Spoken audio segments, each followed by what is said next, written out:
Welcome to Let's Drone Out. It's another Thursday. We're back, but I think we've lost our guest somewhere. We had as you can see from the title, we had a guest coming, but we seem to have misplaced him. There he is. But we do have the usual suspects of Tony. You going to speak in French, Tony? Hello. Yeah, there's a Tony we know and love. And we've got Clinton. Hello. Hello. Hello, sir. Have you seen Drew anywhere? I mean, he might be hiding under. I haven't seen him. We're supposed to have him on as a guest. Stashed away somewhere. I think he might have been lost in time zones or something. I think I know what happened. We are still looking for him, and we have heard from him a little while ago. But lost in translation? No, lost in time zones. So what happened then? Does anyone know? Tony? Well, someone, yeah, that might be me. Have you misplaced him? Yeah, I misplaced. I might have got. I thought we were GMT all year through. It turns out that we go to BST half the way through the year. So yeah, hopefully he'll join us later. They learned something. Sorry? You know what? Tony's back to his internet, on lack of. Tony is it gone? It's like the internet cannot keep up with your energy. It keeps on cutting you out. It's like, you know, when you have a mic too loud and it clips. It's clipping you. I might go and reboot it. Well, whilst Tony does that, then we'll just have a little catch up and grab our magnifying glasses and look for this Drew. How tall is Drew? Does anyone know? Actually, I think he's quite tall, isn't he? So I had a little bit of interesting stuff today. The QX95 that we conformal coated a few weeks ago. Yes. Yeah. I accidentally crashed it into a bucket of water. And did it work? Well, it's amazing actually. I didn't even pull the battery out. I took it completely submerged in the water, took the quad out, put it on the floor, and it flew horribly for about, I don't know, 30 seconds to a minute, which I think was because of the extra weight of the water. But after that, it was fine. No problems at all. Well, there was a USB port that you never covered up last time, I think. Well, I mean, it seems to be okay. I mean, maybe next time I plug it in, it won't work, but it comes straight out of a bucket of water, carried on, no problems, no issues, and yeah. So that was pretty impressive. By the way, if you're looking at Clinton's feed when he's talking and you can't see his hands moving, that's probably explaining why his camera is shaking. It was okay. He showed his hands. Okay, are they clean? Are they clean? Do I have to hold these up now for the rest of the show? No. But actually, speaking of conformal coating, then have you managed to fix up my dodgy soldering and conformal coated the QAVR? I haven't actually, and to be fair, I forgot I still had your QAVR here. So yeah, if you want me to, I'll conformal. This is just a friendly reminder. Well, at the moment, my strong, and I think we've lost everyone now, or is it me that's been lost? If you can still hear me, we are still here on air, live on air. If you can't hear me, that means there's something weird's happened and we've lost everything and everyone.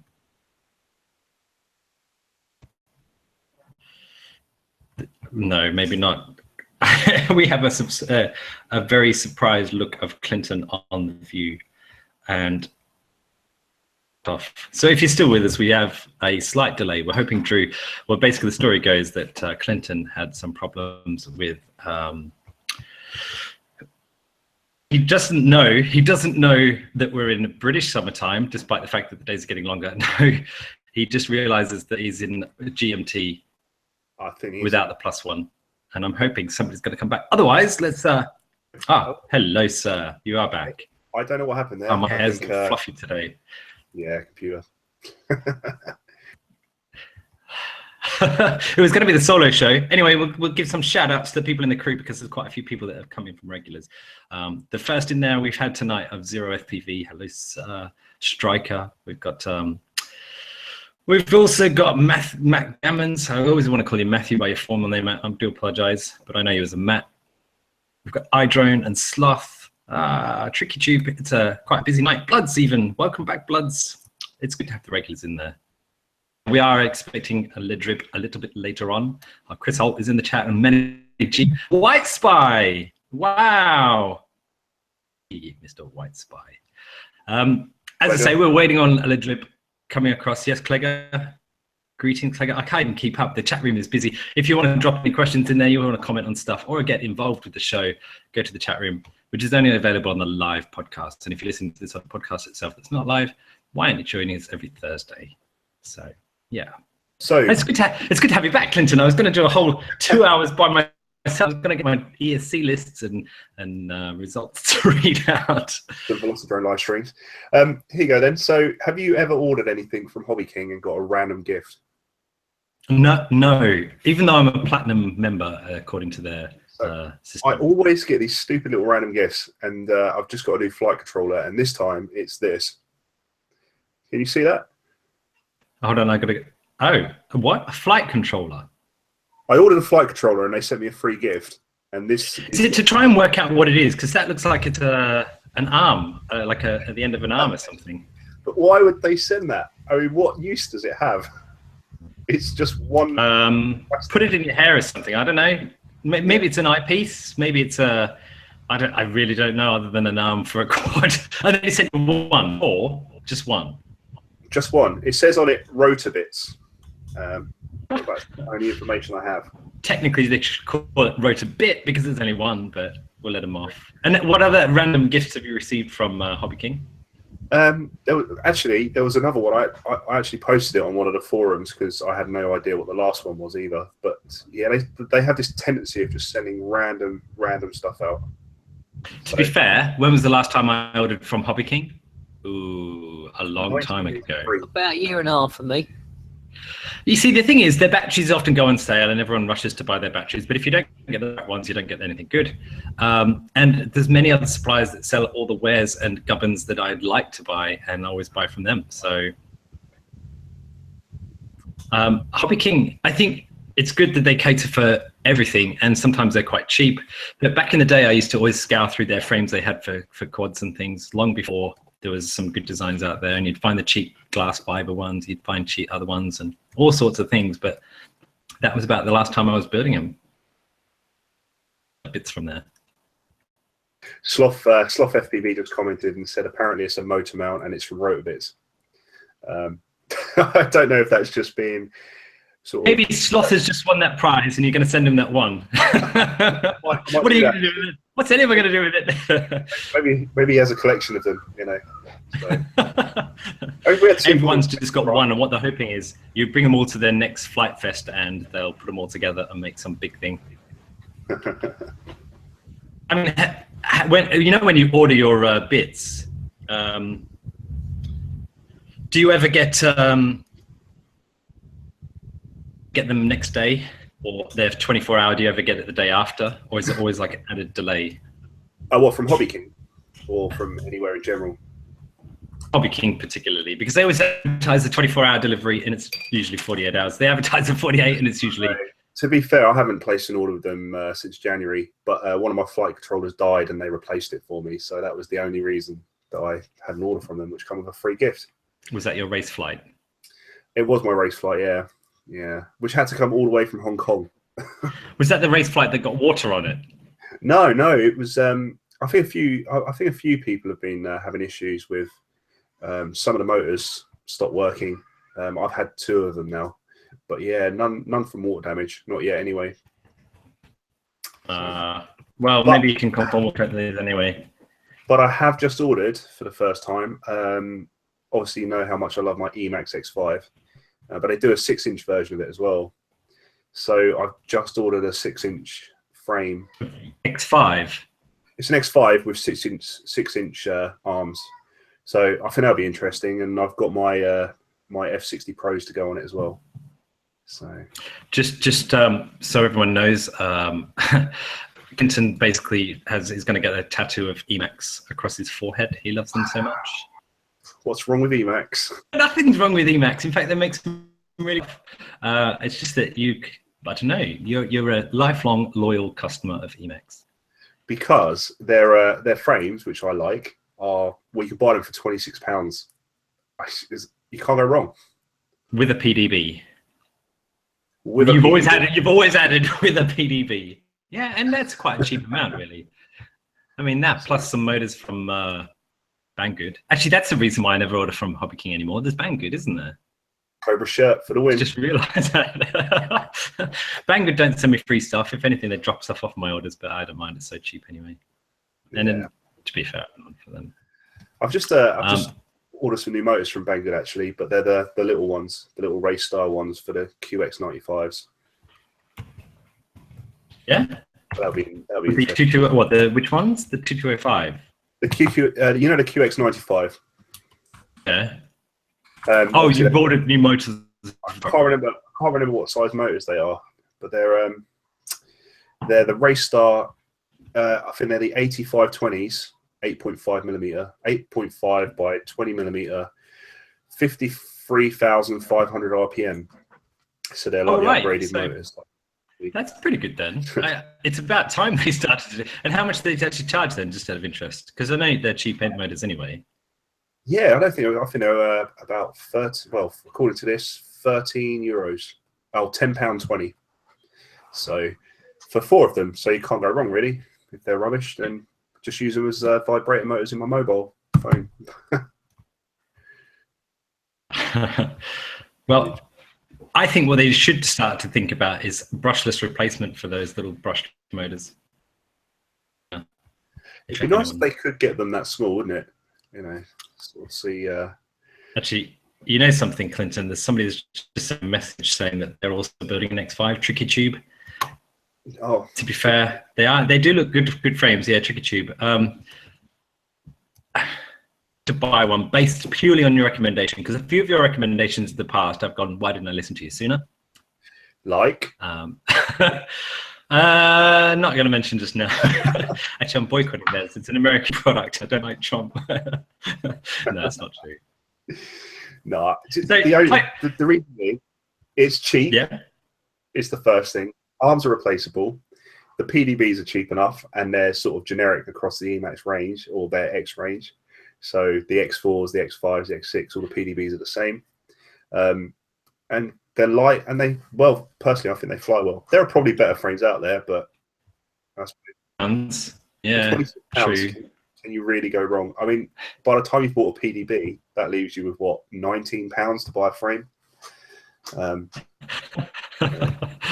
Yeah, I remember like my very first frame cost me £45, and it was just some glass fiber with aluminium arms that were pre-drilled. I'm thinking £45. Wow, so painful. But I mean, Emax has been quite a reputable company for quite some time with the fixed wing and even some of their micro quads and things like that, and their ESCs even in the past and everything. And even their motors. Let's not forget their motors. Actually, they've managed to produce some quality bits at reasonable prices. So I think iDrone is falling asleep now. He's fed up of hearing about X5s. Well, if we mention Atto, that might wake him up. I'm still waiting to see one of these Attos fly. Actually, NJ, I think he's currently like taking samples, core ice samples in the Antarctica this week, so he's not able to join us. I've never met Atto, but I know he's always playing Velocidrone, so you can generally find him on there, and he is fast. He's untouchably fast. So, I mean, what is everyone else building in the chat room at the moment? I know Stuart Bailey's been building quite a few things and having a few issues with vibrations and things. But it'd be good. I love knowing what people are building, and I love seeing the pictures and stuff. And it's always good. Like the thing that I think is missing from quads and stuff is when you used to build a fixed wing, you'd cover it and then you'd test fly it, and then you'd just add all your stickers to make it good, like go faster stripes or stars or whatever. Nothing really seems to happen on that on quads like that, and it's ironic that it's the other way around. If you're going to paint your base plate or any of your arms and stuff, you've got to do it first. Was it worth it? Yeah, but somebody did a hydro dipped chameleon frame that looked awesome, and I thought my only concern with that was does it add quite a bit of weight? So how much weight does? Okay, well, my chameleon's heavy enough anyway. You just need more powerful motors. You know, look at the muscle car in America sort of ideology. They have big, heavy cars, but they make them go fast by putting bigger engines in. Same thing applies. You're so like always on it with the weight. But Tony, are you back with us then or not? Oh, can you hear me? I've Yeah, rebooted you look like in a daze there. I've rebooted my internet, so hopefully I'm here. You tried turning it off and on again. Good stuff. I did. So, like in the past, some of yours have been flying and not flying. Well, what's your current state of play with what's flying, what's not? What are you enjoying, what you aren't? Everything was not flying, and maybe it is. Maybe it is now. I'm not sure. I've been in my room repairing next to me on the table next to me for the last 3-4 days, waiting for bits to arrive. I just got a part from my drone I needed. Thanks, Neil, for that. Yeah, and I've just been rebuilding stuff.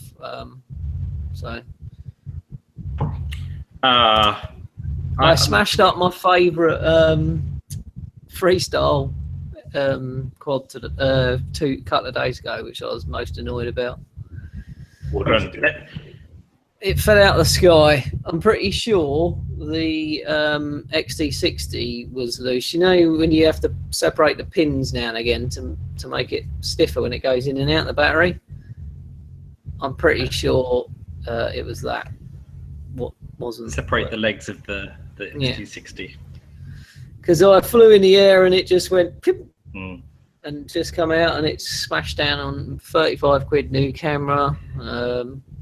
And I had a few bits to mend on it, but so really, what the noise it made was flip. Bah! It fell from a long way because I'd done a massive punch out. Started to roll, done a roll at the top, and then everything went blank. Took my goggles off and just watched it go.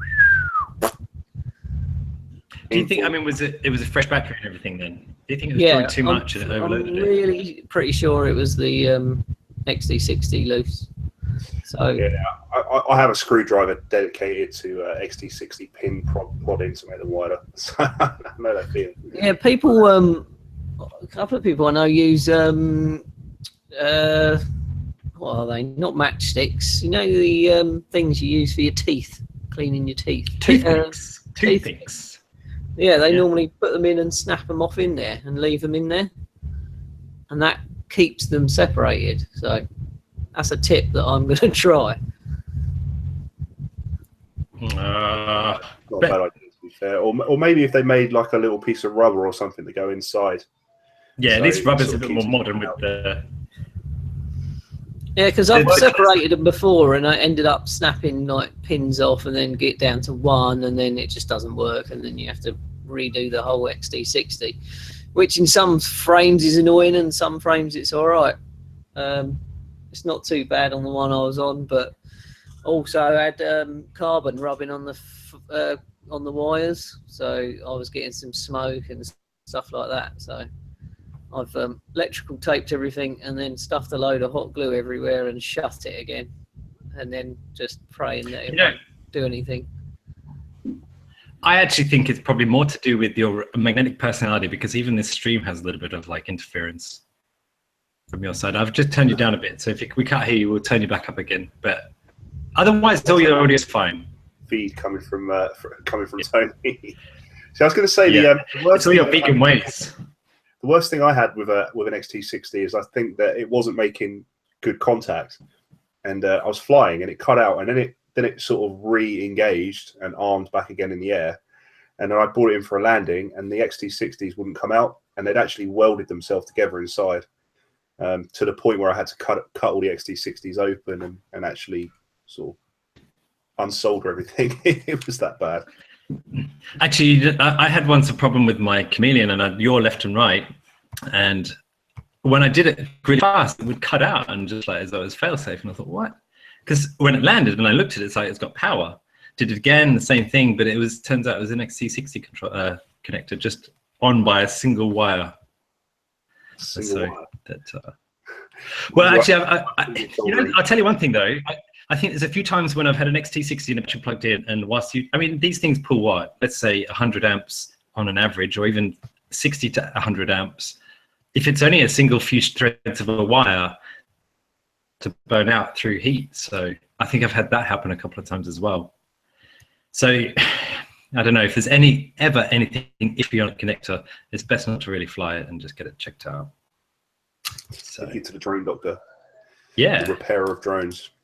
Actually, we also have someone in one of our local model shops, Cowboy Vids, from Redfin Models. And it's nice to, there's a lot of people I know that just need to get something fixed and they take it down, get it fixed up, because some people like to fly, some people like to build.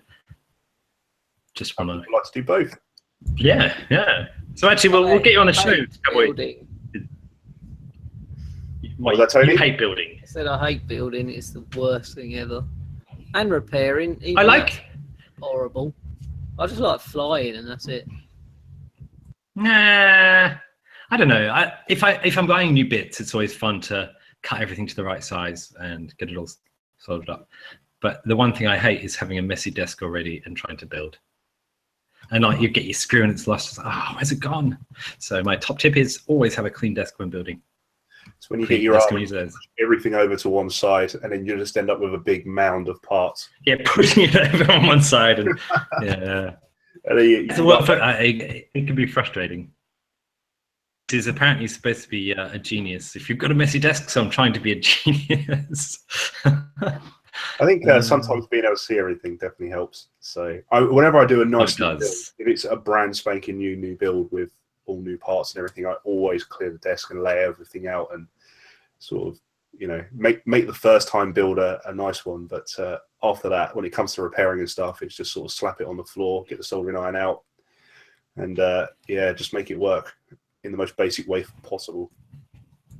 You know, sometimes the drone doctor, I know Tricopters has struggled sometimes with flying because he's not had anything flying. He builds everything and sells it, but the drone doctor or Cowboy Vids did actually get him flying where he's now actually doing flips and rolls. Would you it?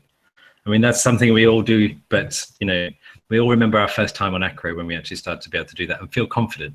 And if he builds right, and you reason why you can't start exploring that. So welcome to the real world of FPV flying, Tricopters. Welcome. Yeah. So interesting thing, I don't know if you've seen, but Velocidrone have just released, or just about to release, a new track which looks more freestyle orientated. So it looks a bit more sort of fly around with more obstacles. It's a dock, I believe, and it's got water and ships and all that sort of stuff. So that looks really good. I'm looking forward to that. Hopefully, I thought it was coming out yesterday, but I'm guessing they're still finalising it.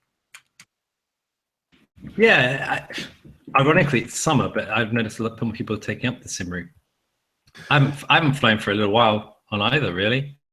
So a lot of people work long hours and they get back and it's dark, and you know they still want to put some stick time in. So simulators fit that for the win. Yeah, for the win. Yeah. And it's a lot easier to pick up a simulator than it is to get all your gear and charge your batteries. And so yeah, I mean, I know November out there though. It's been rubbish all week. That's why people are indoors. It's been windy. I tell you, yeah, it is. But if you think of it two ways, your quads go even faster when they're going with the wind. You should do your speed runs on with the wind. Yeah, you just hope it's got enough power to get back the other way. It doesn't help if you're tuning, though, does it? The wind, to be honest. Bah! Yeah, true. Good point. Good point. Yes, and that's what I've been doing. Ready for Sumner's Pond this weekend. Yeah, I'd love to go. I really would. Are you going to be flying there? Yep. I hope. Well, if my quad's working, if I get them all working, and if in a race, my dog's okay, I'm going to go down there.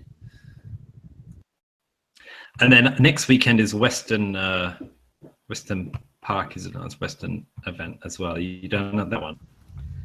I don't. I've never been to Western. I'm not going there either. I can't remember if it was Yuli FPV, if she turned up to the Sumner's Pond or Western last year, because she came to one, didn't she? It wasn't Sumner's. No. Actually, and did everyone see the Paris drone racing? It's quite impressive, the track, as in where it was having to go around and through a lot of things. And I was thinking, on one of my older Spectrum team failsafe for the win, it wouldn't have made it. I mean, my DX9 probably would have, but... Well, Chad was having a lot of failures, wasn't he? Yeah, on a glide. Chad flying Spectrum, was it? No, he wasn't. No. Mine, because I had a few flights on. Well, my screen stopped working on one of mine, and I went to an old faithful, well, what I was thought an old faithful, and I was getting team fail safe every 5 seconds if I flew too far away.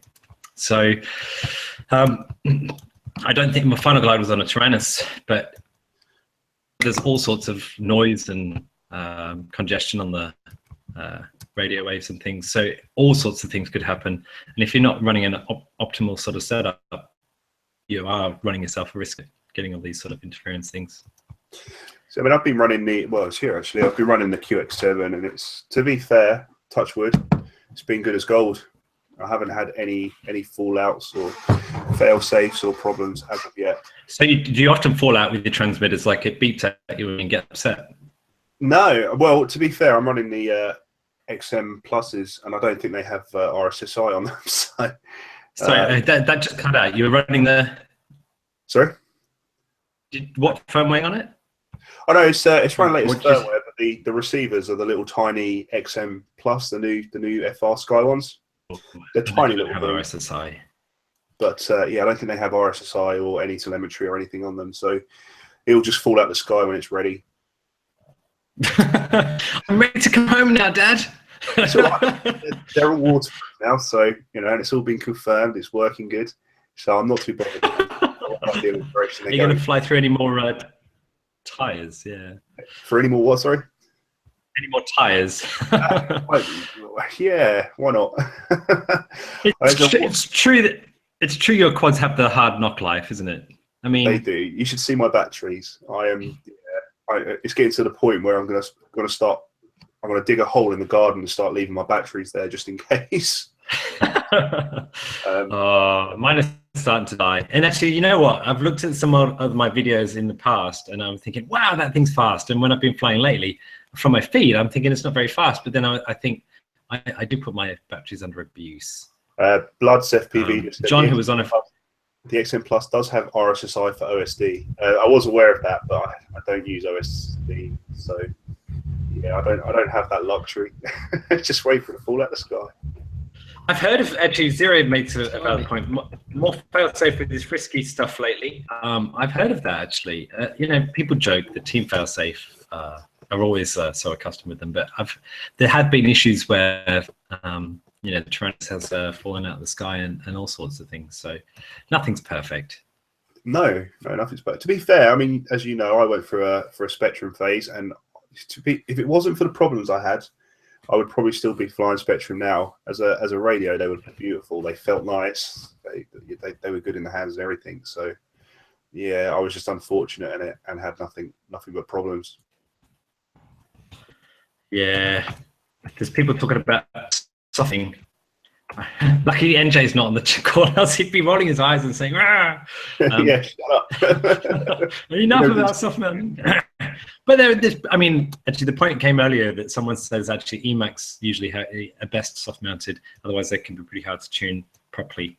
Soft mounting, people just found it. The verdict's out. I've never soft mounted a motor. You have, haven't you, Clinton? And you have, Tony. I never have. I think okay, that's good. Only flight controllers. You can be my team then. I have got given some stuff to do soft mount motors, but I haven't done it yet. So I did. Actually, I think you got that from White Spy, didn't you? Yeah. Yes. Yeah. Big up White Spy for sending that from all the way across the pond. Yes, and an FC and a few other little bits. So yeah, thanks very much. Oh, by the way, I should actually give everyone a public service of warning if you're in the UK. There is a chance that we're going to run over on this show if we do find a Drib who might be coming an hour late. If we do, that means you might miss the voting. So if you haven't voted, you want to vote. Tours on the go, or just forget about voting and chill out here. I think you can vote till 10 p.m. 2 hours. It's going to take us up to 10 p.m. That's what I'm saying. So better get out there now. That's your public service announcement from Let's Drone Out. Right, back to normal things. Through the policies, by the way, since it's topical, to see if there's anything to do with drone flying, and nobody wants to own up to it. Nobody says you can have beyond visual line of sight. You can fly on 600 milliwatt every time. Else, that's the party I would have voted for. Alas, no. They would have got the whole community, right? It's like, yep, you can all have super. Yeah. I'm voting for you. You'll get. I wonder actually how many people in the UK would have voted on that as a policy. There's Well, at least probably like 20 odd here, 30. You'll have to start your own side, Jay, next year. Or how many times is it? I don't know. I think I've been too naughty in a past life to be a politician, actually. I think you're making the right politician. Yeah, you do all right. But the drone flyers will prevail. I'll give 350 million pounds per day to every drone flyer out there forevermore. It's like that, all drone pilots get a 50% reduction in tax. Yeah. Okay. We'll open it up to the chat room. If you were actually writing policies for, to be voted for from a drone fly community, what would you actually say that you would do? Where's Jack? Jack is currently, I think, assisting NJ with the Antarctica drilling, speaking to some people and doing something. I don't know. We haven't seen Jack for a few days, actually. Tony for PM. I vote for that striker. I'd like that. Yeah. You're going to be Prime Minister. Yeah. So Tony would. What FPV rules are you going to put in then, Tony? What would be the first thing? The rules are there are no rules. Anarchy. Buildings. Anarchy. Yeah. Dive buildings in London. Go for it. You have to be able to do a drone proficiency test. If you can't do a flip and a roll, land it in a certain spot. It'll be like you can't dive the shard, you're out. Free props for all. That's good. Free motors on your every birthday. Yeah. Yes, the run. Get some recycling going with the old props, though. I'd like to see some more of that. I just wonder if we can actually do. Do people recycle their props? Do people put them in a recycling bin? Anyone? Because you can't put them in recycling. Okay. I keep all mine. You know what I use mine for? Mixing epoxy or scraping stuff off because they don't have that hard edge, but they're a good scraper. Mix epoxy or paint or anything? Not very often. Recycle them, Jay. Yeah, I probably should actually. Okay, so because this is something I wasn't aware of. It's okay. Do we put props just straight into the recycling bin? Is that how it works? I have been doing that. I've got a bag full at the moment because I'm going to make a lampshade out of a mix full of bagged props. I'm gluing them together and making a lampshade. Don't know why, just gonna. And then all the rest I am just shoving in the recycling bin because it's the same as like Topps plastic bottles and things like that. Surely they can just melt them down and it can turn into something else. New HSPD frames. Yeah, HSPDA, yeah. But you see, the thing is, props are made from all sorts of different things. Yeah, but they're made from all sorts of different things. Some are polycarbonate, some are nylon-based, some are... So actually, you've got to sort your props before recycling. I can't be bothered to do that. I will just put them in a recycling bin and someone else at the other end can do that. Jules has just commented. Jules has just messaged saying recycling in the recycling bin. So that explains where all my props have been going.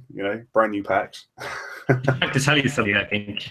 But yeah, props. I think maybe you should start running with that, Tony, and maybe make that as your winning policy change. Just say how many they're abandoned every year from not being recycled, and they could be made into new props. I wonder if we should get Zong. Is it Zong on from HQ Props? Maybe talk to him about what. Is that his name? Do you want to restart that, Tony? Do you want to restart that and say the guy from HQ Props, who I can't pronounce and I won't actually sound like... Tony, I'm gonna have to mute you if you're not careful. I'm just anyway. I wonder if we can send them back. We all get some kind of. But no, HQ Props break as soon as you open the package and look at them. So. Not anymore. Not anymore. They used to. Not anymore. Yeah, I agree, Bloods. Don't call him Zing Zong. I mean, that's just what. And you know, the worst thing is Tony has not been drinking tonight. He's run out of booze. I haven't. This is what happens when I don't drink. We like it actually. I need to Maybe drink maybe and the, Bloods earlier, whilst we were talking about props, mentioned about the Runcam Swift, or the one that's the HD camera plus an FPV camera, and I have thought that is a fantastic idea for so long, but I haven't actually seen anything other than the marketing blurb. I haven't even seen any test footage. Has anyone seen any test footage of that yet? Not me. Not me. No. I am actually looking for a new. Well, I'm looking for a new camera, but I want. Split. That's the one. I have been drinking the vegan wine for Tony. Yeah. Well done, Jake. Yeah, it's the new Keeping it Split. Runcam Split. Is that what it's called? HD Yeah, it's the camera. Swift. It's close enough. I'm allowed that one. Did I say that right this time? You did. You did. Just don't go to owners' names or anything like that. That's all. That would be safe. I was absolutely messing myself just then. I had to just mute the microphone and just turn that off because I was laughing so hard. I could actually see on the live chain. We're pro. We are. This is a pro sort of vlog podcast thing. Yeah. It's all about the fun, Jay. Oh, I know it is, and it actually, you know what, it is all fun. I love the idea that you can actually, that convergence, and I guess it's the whole mobile phone thing. We've managed to cram on GPS and a camera and email and everything onto a phone, but I think our cameras haven't had that same investment, probably because there's not as much demand. But I love when things start to do dual purpose, just like our PDBs with an OSD, just like now with the Betaflight board, everything else plus on top. I think it's a promising thing, and hopefully, even if it's not the best quality and things like that, hopefully they'll see some investment from people buying it, make them aware that they can actually go ahead. The only downside is that it does have a camera lens sticking out the front, so GoPro may actually sue them for something or other. It's got glass on the front. Watch this space. Yeah. It's got a glass lens on it. I'm sorry, that's exactly what we do on ours. You're not allowed that anymore. Stop production. Stop it. Stop it. Yeah, listen, you know, I hadn't heard about it until literally just said. I'm just looking at Zero FPV. Just put the link in, so I'm just having a look now. But that's a really cool idea. So it's basically like the Runcam 2, isn't it? Where it did the HD footage plus it would give you your feed, but they've basically made it into a stack with the camera. Yeah. And no latency. Does it have OSD as well? Come on, let's demand the world on these things.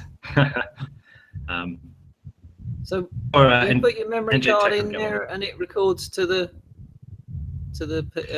stack. Yeah, but to be fair, they're not the first to do it. If you think of the little micro VTX and the camera plus a DVR recording thing. See, as long as it records an HD thing and doesn't actually, it records it natively, obviously, so you're not going to get the interference from the video, but OSD on it. But it's promising for the micros like the QX90 and all those other micro flyers. That is such a great thing to hopefully get going forward. I think it'd be brilliant. You're not carrying that GoPro and that £200 camera around and smashing it up and having to take it back to Argos and stuff. It's painful, isn't it? Because you get the quad. So the quad's one part and you sort of talking, you know, £200 to £300, and then you add a 200, £250 camera as well, and it just instantly doubles it in a little black box that size. And all of a sudden, you sort of put £500–600 in the air. It's crazy. Yeah, and the worst bit is when if you lose it in long grass or you know. I've been there. I've done it. So it's painful. It's heartbreaking. Maybe if it has Wi-Fi, you might not lose it in all the grass. You'll just see when your shadow is above it. Oh, is that the Wi-Fi? Yeah. But I've heard. No, I don't know if it has Wi-Fi. I'm just adding. I'm adding to my list of demands of this thing. I'm not saying it hasn't. Oh, I see. Yeah, I guess you're gonna have to send them a strong-worded email, Jay. Like, this is what we want. This is what we don't want. Like, change the color. We're a market-focused research group, and we've found out that you're doing it all wrong. This is what we want. It's got glass on the front. You can't do it. GoPro won't like it. Yeah. It's bad for the environment. If the glass breaks, then you know, like, puppies and stuff could accidentally cut their feet on it. Requires a separate board for Wi-Fi. Plug in the back. But it's a convergence of stuff, and this is the sort of investment in quads and the miniaturization that will start to happen. I love it. I love it. We just need to get one. Quick, doesn't it? Well, maybe if you can't keep up, start running faster then, Tony. I'm just saying, our hobby, just you buy something and you think, wicked, this is so cool. Have you seen this? And then it's crap in a week's time. Okay, I'll tell you one thing. I bought my Chameleon 1 month later. They brought out the V2 frame. Yeah, it happens. Exactly. And I'd rather that happen than it as well now. Hey, Tony, we're going to have to mute you when you're not talking, but we actually like you talking, so don't. I'm just trying to mute yourself talk and now. This is my favourite bit of kit at the moment. Your expensive bit of kit, yeah? It is expensive, but it's absolutely brilliant. Especially flying micros out of the front of my house, or just flying in general. It's just like absolute zero breakup, and it's just, I just love it. Tony, there's no difference from what you used to do, though, is there? In that, you used to forever carry around a ground station and a tripod with something on the top, and then actually you found a new way of working where you had everything built into your goggles until now you're back to the clear view. But having the clear view, how do you find it is to lug it round? If I'm going out freestyle, I will just put the thingy in my goggle and take the batteries and just use my goggles. I won't bother taking the ground station. If I'm going out, then I'm going to be there a couple of hours, and mates are going to be there. I'll take the clear view. 100%. Okay. How many mates have to be there before you take the clear view? Depends how long I'm going to be out, really. Oh, okay. If it's a freestyle session, cut an hour or whatever, I just won't bother taking it. But when we're there a couple of hours, it's 100% worth it. Wow, this chat room's just gone ballistic since I left it. I know, it's hard not to Tony, there at the chat, isn't it? Would like you to go fit theirs into the Tyrannus. I'm guessing he's talking about the Clearview. Yeah, that's iDrone talking about that. Oh no, I've seen people doing that. I have seen that. Bradders has just put his on the Tyrannus. He's printed a clip 3D print there, so he can have it off the back of his Tyrannus. And I have seen it, people putting it in the Tyrannus, but for me, I don't know if I'd want to do that. It means take. Who here? Hands up! Hands up! Who has had a Mobius before? If you've had on Clinton. Not me. Anyone? No. Yeah. Okay. Keep your hand up if you've always had it working. Tony, what's your secret to keeping a Mobius working? Because I saw the Mobius chat in there. I have had no end of trouble with the Mobius. They die. They're just I rubbish. use it on a wing. And it still works. Yeah. I've had it for about 2.5 years. Wow. I don't crash. Okay, Joe. I stand corrected then. I'm too good. Did you just say 10 minutes ago about how your quad fell out of the sky and yeah, everything like that? Yeah, that's true, Tony. Oh, he's speechless now. Not flying hard enough. That's how we go. Can't hear you. Sorry, it's gone all crackly again. I never had any luck with a Mobius though. And actually the run cam was a bit better, but my woes at the moment is now my GoPro 3 session. And one thing I did with my run cam is I took my 5-volt PDB and I took a little rail off of it, positive, negative, put it to a mini USB connector so I could always plug my run cam in and always have battery. That way I didn't have to worry about the battery. I'm so tempted to do the same for my GoPro now. Sweet. It's 5 volts. You could just run it and just connect up your power. Only thing, because you're running a session, aren't you? Yeah, I am now. I'm not really going to do it in my session. I was going to say because you have. What are you going to say? Open, which would. I know. Yeah. So, well, it's not that I crash into water that much, but it happens. It happens. It does happen, but all my Yees weren't waterproof and everything else wasn't waterproof, and I'm just saying that power is. And I think in a year's time, maybe 2 years' time, all the session 5s will last for 5 seconds, just much like my run cam and my Mobius for a while. But to be fair, the Mobius never worked. What would be really cool is if they made the sessions wireless charging, so you can just put them on a station to charge them up. Because the amount of times I've got out and put the GoPro on, press the button, and it's just beeped and gone off again because the battery's flat. So it'd be really cool to have like a little station or something you just take. And make them a luminous orange for FPV. And make them a luminous orange for FPV. That is the #1 thing. I'm actually going to email GoPro after that and say, look, you should release an orange one.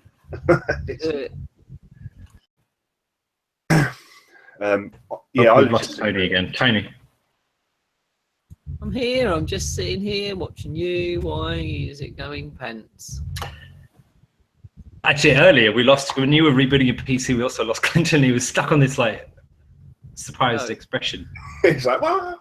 I'm just checking that we're all still here and we're all Yeah, but working. I have to quickly shoot downstairs and let my dog out for a wee in a minute.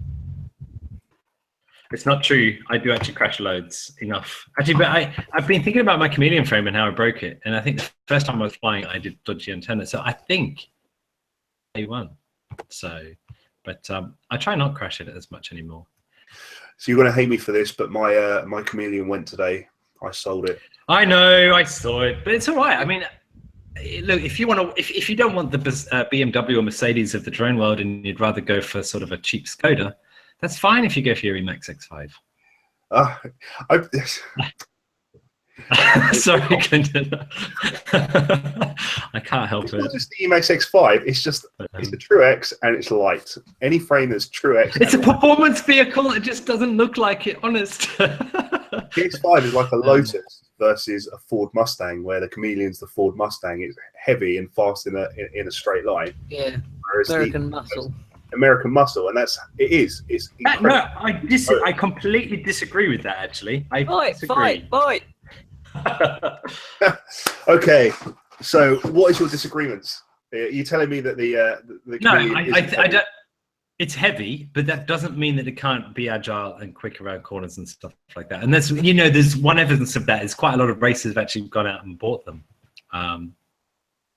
But so I wouldn't agree with you that it only goes in a straight line fast. That's the move. So it has to be counted. So as long as you have torquey motors on it, it won't make a difference. And are you saying then that when you see Tom Smith flies Chameleon, he's not going to, you know, his just goes in a straight line? Is that what you're saying? He only flew it for about a day, didn't he? No, he's back to flying it now. Yeah. Oh well, you say that. Haven't they just released the HPI guy and the Tom Smith have just made their new quad, which is an Astro X. The Astro X is yeah. So the Astro X, to be honest, Astro X was the frame that I wanted before I bought the Chameleon, but I couldn't get them in this country. So, yeah. So now they've got them. I want one. Welcome to Gigawatts. Actually, no, we might even be running over this one, so you're only halfway through the show. And Tony is actually going to have to sort out his menagerie of animals downstairs in a little bit. So it's just going to be me and Jay. We're here. Just the two of us. Oh yeah. I'll be back in 5 seconds. Just going to let the old boy out for a wee. All right. Do you want to mute your video so we don't see ghosts or anything that's in your house? Yeah. Gone. I do need to build a new frame, but maybe the Emax isn't the right one. I don't know. I mean, at the end of the day, it's subjective, isn't it? There's a lot of frames, and everybody flies what they like and what they want and everything like that. Maybe I'm just so used to the X5 that I didn't like the Chameleon. I guess one of the things that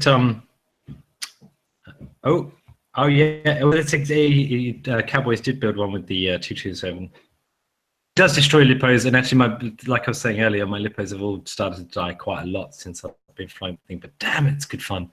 The Alien is one of those frames though that, has been around for so long and still has that staying power. And I guess it's like those collectible cars. At some point, all these different quads are going to line up on a museum wall saying, this is where it all started. I don't know. I want to collect them all. Pokemon syndrome. Pokemon syndrome. There are a lot of good frames out there. And the Chameleon is, the one thing I will say about it is the quality and the engineering that has gone into that thing is absolutely incredible. So you're selling it anyway. How much did you get for it? How I much sold it is to a Ed. second-hand Sold it to Ed, and I can't remember. I think it was £60 or £70, £70 maybe. But it's only been flown twice, so no scuff marks, nothing. Yeah. it's got a slight scuff mark on one of the arms, but nothing serious at all. So it's like new. It's not very old. So, but I'm glad Ed got it because. Well, they are releasing a lighter version of the Chameleon because I mean that is one complaint. It is quite heavy beast, and you can't do this punch up, flip, and still float up maneuvers quite so easily. Did we just say that? You were just defending how it wasn't heavy and it still went fast. All you've got to do. No. What I was defending was the fact that you said it only goes fast in a straight line, and that is not true. That's all I was sticking back to you. Yeah. Okay. I'm gonna have to mention Clegger here, who actually won the tidiest build with one of his quads, but Clegger prefers his Weaver to his Chameleon. And he, so his Weaver didn't win over the Chameleon, right? So, and his the Weaver took a beating the whole weekend. So he took an absolute beating the whole weekend. He still put it up. He didn't want to put it up, and it still won the most tidy quad build and the nicest looking quad there. So I think that says something. Oh, indeed. And if you haven't seen Clinton, if you're not paying attention in the chat room, our guest has turned up an hour late because you told him that it was actually like GMT. But come on, hang your head in shame. Hang it in shame. Yes. I didn't know that halfway through the year GMT changed. I just assumed that GMT. Okay. How old are you, Clinton? How old? How many years have you been on this planet? 30-ish. 30-ish, right? Okay. So school, they never actually explain the difference in time zones. Do you know about the time zones around the world? It's not all 9 o'clock around the world, you know. Are you sure?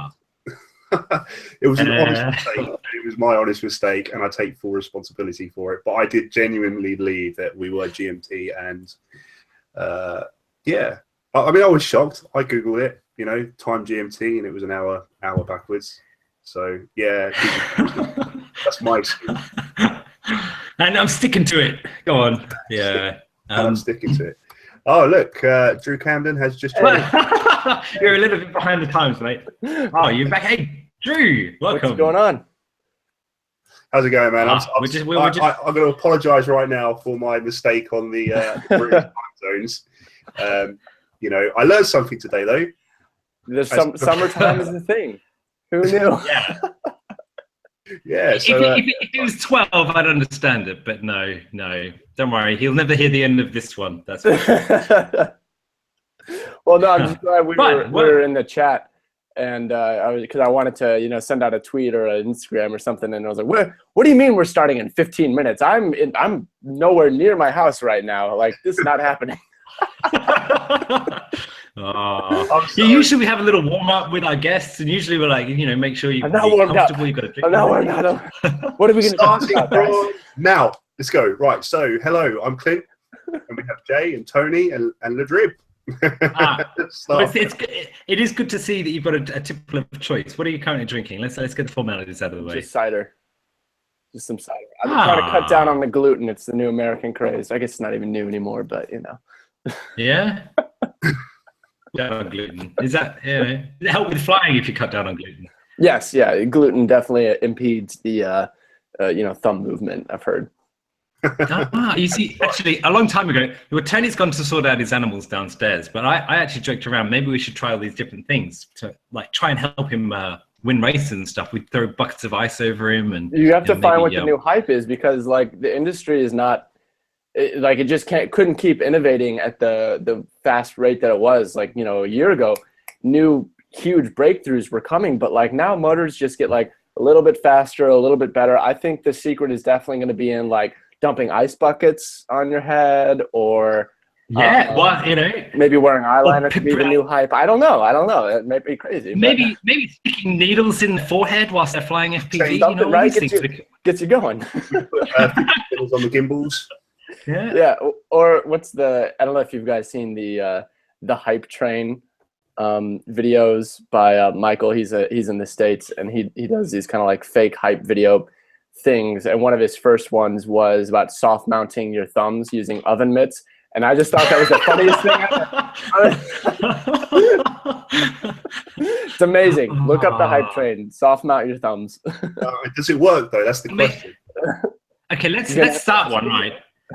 You know, lately with summer around the corner, everyone's slipping with the thumbers. They slip their thumbs through off the actual stick. So maybe what we need to start advocating is super glue on them, so they're always permanently attached. People say pinching is the way to keep your thumbs from slipping off. No. Super glue on thumbs. The thick stuff. No, something like ridiculous, like chewing gum. It has to be chewing gum that you like, get on there. 3-day-old chewing gum, so it's starting to go hard. Yes. Not just fresh out of the mouth. Well, welcome to the show. Thanks for having me on. Excited to hang out. If you haven't worked out already, we try and make it, not too serious and stuff. We just go with the flow. Oh yeah, no, I've caught a few episodes. You guys are definitely you keep it. No, you. I'm only joking. It's always just like, it's all over the place. It's good. Yeah. Like organizedly unorganized of organizedness. Organized chaos. I mean, it's good for me because welcome Tony, Drew, Drib. Which do you prefer actually? Let's get the formalities of that one out of the way. Oh, Drew's fine. Yeah, okay. Drew meet Tony, Tony meet Drew. So it's actually to have another DX9 flyer in the group because I tell you the amount of abuse I get for flying Spectrum. Yeah, it's funny how many Stop it, people Tony. like to hate on it.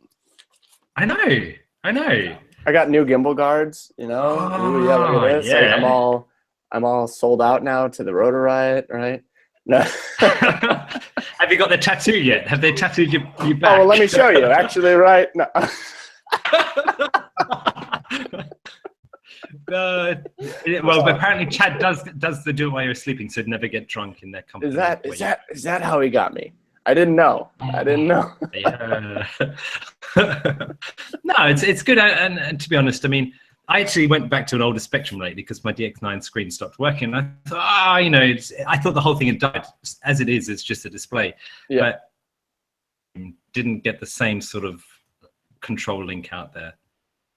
Well, I will say, so in Europe, it seems that, the problems with Spectrum is even worse because there's more power restrictions. Yeah, and that's just, part of it. I don't want to start an argument between the hardcore FR Sky, people or whatever, but that is kind of part of why Free Sky does better is they're not technically FCC compliant as far as I know. Or Ofcom. Yeah. That's two countries in the world. Or what? Yeah, what's it? It's Ofcom in the UK. Yeah. Okay. Yeah, Ofcom. So I think so. Do you have problems with your Spectrum gear since you do have? Okay, when I see you flying around buildings and going behind buildings and off all the way down the distance, I don't think mine would make it that far. Okay. So, but yeah. It's about learning to know what the limits of your equipment is, isn't it? Well, I don't know if you're using the newer receiver that has our telemetry, but then you can have RSSI, so then you at least have an alert that you're about to go down in the ocean. You don't just do it unexpectedly. Well, Clinton sold mine to somebody else, didn't he, Clinton? Clinton. Sorry? I know he's getting time zones wrong. He's selling our stuff. No. I'm just saying you sold your telemetry module, but my telemetry, yeah, because I went Spectrum for a while, and I actually almost did lose my quad in the ocean. Yeah, I was referring. Oh, right. I remember talking to you, and you were showing me, and I was like, dude, I don't know what to tell you. Yeah, so I had a lot of issues, but to be fair, everything about it I loved. I loved the color, I loved the feel, I loved the gimbals, everything about it I loved. But it just kept doing the same thing over and over again. It would just carry on in a straight line and wouldn't come back. So yeah. So I've tried to. I don't think I've ever really gotten into. I've never tried to actually convince someone to go Spectrum, right? And that's kind of the funny thing is because everyone tries to tell me why I should switch, and I'm like, I don't care what you. Yeah, it's because it's like I don't know. Personally, I'm just like it works for me. If I start to have problems that I can't solve by doing the things that you should be doing anyway, like keeping your antennas oriented properly, then maybe I'll switch. But right now, it's working for me. if it's not working for you and you can't figure it out and you've done the antenna, then switch. Yeah, go move away from Spectrum because I don't know what else to tell you. That is so interesting, actually, because I never pushed it on, and Clinton says, should I get Spectrum? And I think, to be fair, Clinton, you did see that race flight video with Preston saying, Team Spectrum. That was the final. Okay. It was a mix. It was a mix between them going on about how it's half the speed of FR Sky stuff, and then when I looked on Spectrum's website, it was all of the pilots, so like Johnny FPV and all these other people, like, you know, that we all look up to in the community, flying Spectrum. And when I actually messaged Johnny FPV and said, do you have any issues with your Spectrum? He's like, nah, mate, I gave up with Spectrum over a year ago. So yeah, but that was, I got my information from the Spectrum website, and Spectrum's got the few contacts that I have at Spectrum. I went off on them one night just being like, you know, you have team pilots that don't even fly your stuff. Like, the hell, guys, like, you know, how do you work that out? Yeah. No, actually, they use our Spectrum goggles and our Spectrum camera. No, they don't. And to top it off, Horizon Hobby closed down in this country 3 days after I bought it as well. So when I tried to send it back, it had to go to Europe. I mean, I started flying fixed wing on a DX7, so it's a long time ago on the DSM2, and I never had problems with it. Occasionally, a couple of problems, but nothing really drastic. And Carbon seems to do particularly bad things to Spectrum's protocol, as well as the 5.8 and 2.4 and 5.8 shouldn't theoretically, it should be fine. I mean, you know, Wi-Fi routers, that's what they're built with, 2.4 and 5.8, like right next to each other. But it just seems something about that's just, I don't know. But again, I do fine with it. So it's so interesting the point you make where you never forced anyone else or said, look, go out and fly Spectrum. Yeah. I do think that's a worldwide problem, though. Tyrannus users want to convert you to their way of thinking, and it's like, well, it works for me. And yeah, well, it's just people like to get on board with their teams, and then that's how you end up with KISS versus Raceflight versus Betaflight. And well, then again, it's all because also I use Betaflight, and I also think there are more KISS or KISS and Raceflight users that are like, you gotta switch to KISS/Raceflight. And there aren't that many people using Betaflight that particularly care to be like, no, I'm team Beta. Like, people just use Betaflight and it works for them. So I don't know. Yeah. It's just interesting, the team mentality and where it comes up. I agree. Like, people follow a trend, don't they? It's like, yep, the people that I like to watch, and they're doing this, so I'm going to do this too. Yeah. Yeah, we all follow these hype trains. So, Drew, what did you follow? Who did you follow? Or how did you get started in all this then? Like, obviously, we've not had you on the guest show, so. Total schizo fanboy. I think that's okay. The story, yeah. Doesn't he fly? That is an easy route in. I mean, like, his flying is phenomenal, and he's done well. And I think he captured that whole thing. The F3 Expo just wowed so many people. So many. So where did you get your lead in?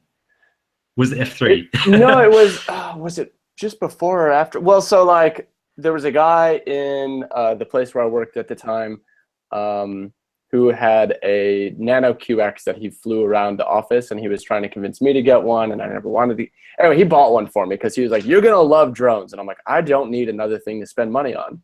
And we all know where we're at now. We're buried in financial mistakes of quads and just covered here. But he bought me one, and I was hooked. So, I was just flying. I flew like a Nano QX around my basement for just ages, and then got a DX6i and then DX9 at some point, because along the way I was just kind of experimenting with all flying things. So I was doing flying wings and some collective pitch. I'm horrible at collective pitch. Yeah. But like I didn't like, I tried FPV. Like I did FPV alongside with every other flying thing that I was experimenting with. I didn't particularly treat it like anything special. Sometimes I'd fly FPV, sometimes I'd fly line of sight. But it was this one schizo video, tree dancing, last July. Yeah. It was that tree dancing one, and because I had seen other really good FPV videos, like we all know the Charpoo video that went viral, and that was great, and that I was like, oh yeah, that'd be cool to do someday. But something about the tree dancing video, when I saw that, 3 times in a row, I just put it on loop. I was like, what? For some reason, that's what hooked me, and that's what I was like, you know what? I want to do that forever. and just get super obsessed with that. And it's pretty much been since then just getting like more and more. There are still people, and I know it from their videos, that are still trying to do that same thing forever and ever. Yeah. As in, they're still just going up into trees and down and up and down. And I love it. I love it. It's my favorite thing. Just, yeah. Fluent, making it fluid, bounce. It's like dancing in the air, isn't it? Yeah. That's I try to like talk about it as like aerial dancing. People like say like in comments, I've seen some like really great descriptions. I've got a bunch of screenshots of like cool things people have said that I'm like, oh, I never would have thought to phrase it like that. Like sky ballet, something like that. Yeah. So it's. So we got a question saying Matthew Gammons in the chat says, Drib, can you do more trick tutorials, please? Will you be doing any more of them? Just uploaded one. I think I did one. Yeah, I want to do more of those because I think those are really fun to do, and it always gets like really great response. So like anytime I see someone, like, people love that. And it was funny because I didn't start my channel with the intention of doing that stuff. In fact, I kind of thought that there was enough of that out there, and I was like, I'm not going to bother with how-tos because I don't think I'm very good at explaining things, and other people have got that covered. I'll just kind of do this other thing. And then I experimented with it, and it seemed to like help people, and just getting that positive feedback, I'm like, okay, let's do more of this. And now I really, really like it. But I want to have a good mix of doing like, the how-tos, but also just having like the general adventure videos and travel videos. So as often as I can. So I just did one, I think that went up last week. So how to split S, which was your trademark. Yeah, come on, do your pose. There was a couple of gifts out of that. I was so happy. I finally got a gift that was like, yes. If anyone can find that and put it in the chat, we'll thank them forever. But even I remember seeing some of your early ones where you were saying you weren't actually showing a how-to, but you're just doing something and testing it, like range testing and things. And people like that when you're putting things out on the line to test it, whether it's how to try to do something or even just showing this isn't just a flying video, this is actually experimenting. Right. And that's something that I kind of learned along the way, and that like, I can do kind of product review stuff. And why I shied away from it is like, well, Bardwell does such a good job. Like, what's the point? Bardwell reviews freaking everything, and is like super technical. But I'm like, well, okay, I don't have to get technical. I can just kind of show, like, we can just go do like more of, I want to call it real world testing, but I'm not trying to dig at anyone. Where I'm like, most people that do testing, they go out into a field and try to control it and keep it kind of more scientific. And I'm just like, no, we're just going to go to where I would normally fly in an office park. So why don't I mess with the stuff in the office park? Is this the most scientific, objective way? No, but that's the point, is that you don't fly in controlled circumstances. You fly in office parks and abandoned places. So that's where I'm going to do the testing, Yeah. The very first video I found of yours, and actually it's a mate of a mate of a mate of a mate that she said, oh, check this one out. It was the mannequin one with the tiny whip around the house. Oh, really? Easy. That's funny. Yeah. I mean, decent idea. Which did you think it would have been then from us to find it? Because that was an amazing video. It was at the time before, when it was still all good and stuff like that. Yeah, I thought that was one of those things. I've had a couple like I kind of want a video, like, just shamelessly, I want a viral video. I mean, who doesn't? What YouTuber doesn't? Yeah. And that was one of those things that I'm like, dude, this is a really good idea. Guys, this is gonna kill it. And everybody. Yeah, no one really cared. Got a couple times. I mean, I was, it still got some views, and you found it. I mean, that's awesome. Yeah. But like, I was like, oh yeah, I'm so smart. I had to come. This is gonna be 1 million views. No one cares. But don't you find that in general of YouTube, it doesn't have fly videos? Why do you think this is the best? I love this one, and whatever you made, and then it goes like 1,000 views. You think, whereas something else just pants, goes like and skyrockets. My spark, the video I did where they I put the things on the bottom so it sparked when you did skidding landings. Oh yeah, I saw that. Yeah, one of my best videos ever in terms of like how many people saw it, and I'm like, who knew? Who knew that was gonna be a thing? I didn't. Sparks. Okay, a little secret, just fire. Anything with fire, it gets a lot of views. Oh yeah, no. Sparks are the closest thing. I've learned that now, and maybe there's some stuff planned coming up soon. Yeah. Good. Yeah. Are we going to see any Drib style motors or anything like that? Have you got any product things in the pipeline that you can sell? No. Honestly, nothing's like, so there's a lot of people, like a lot of companies kind of like talking to casually, and that could turn into something down the line. But yeah, nothing planned as of now, but I am psyched that my frame is out on Rotor Riot. So, you know, that's just the frame that I've been flying for, I think, over a year at this point. It's the Mini Quad Club Fusion. I just really like that frame, and kind of over the year or more that I've been flying it, like there were changes that I was like, oh, could we do this different, kind of collaborated with them. And so everything that I would have changed about it has already been changed. So when it came time to like, oh, let's do a Drib edition, like what would you change about it? I'm like, make the standoffs purple.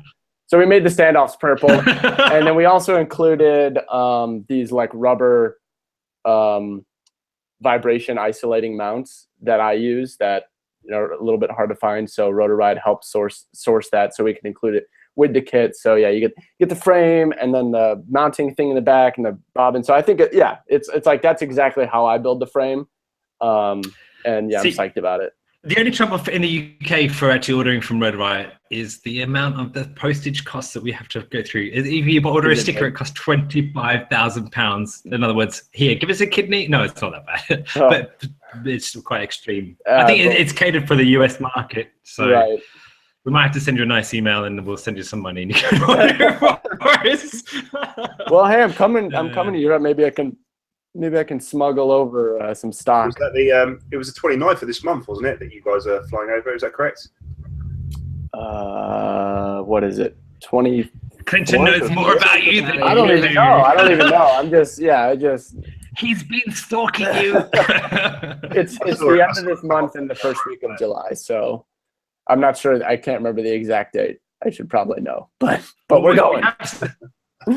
Spot. So if we catch up for a Let's Drone Out Fly or something, we'll take you to the really cool secret spots with spray painted tanks and what? And yes, everything you're saying. Yes, let's do it. A bando with tanks. Yeah, here we go. Yeah. So, all right. Yeah, there's some awesome spots in the UK. You just have to know where to look, because if you look at the UK, you think that's a small island, but actually there's some really good spots. So we've got a lot of old World War II places, haven't we? That are obviously used and abandoned, and they're falling down, and they make really good spots. There's quite a few of those. Yeah. Very cool. Yeah, I'll definitely hit you guys up and be like, all right. Take me to the spot. Do this. Take me to those tanks, will you? In fact, I actually found a mascot last time I was there, and it was this little blow-up alien. Somebody had actually taped this balloon. It was of an alien, a green alien, stuck to the tank, and I thought, that's mine. Nice. And actually, it's gonna become my SPV mascot, but it's just packing it. That's excellent. You definitely should.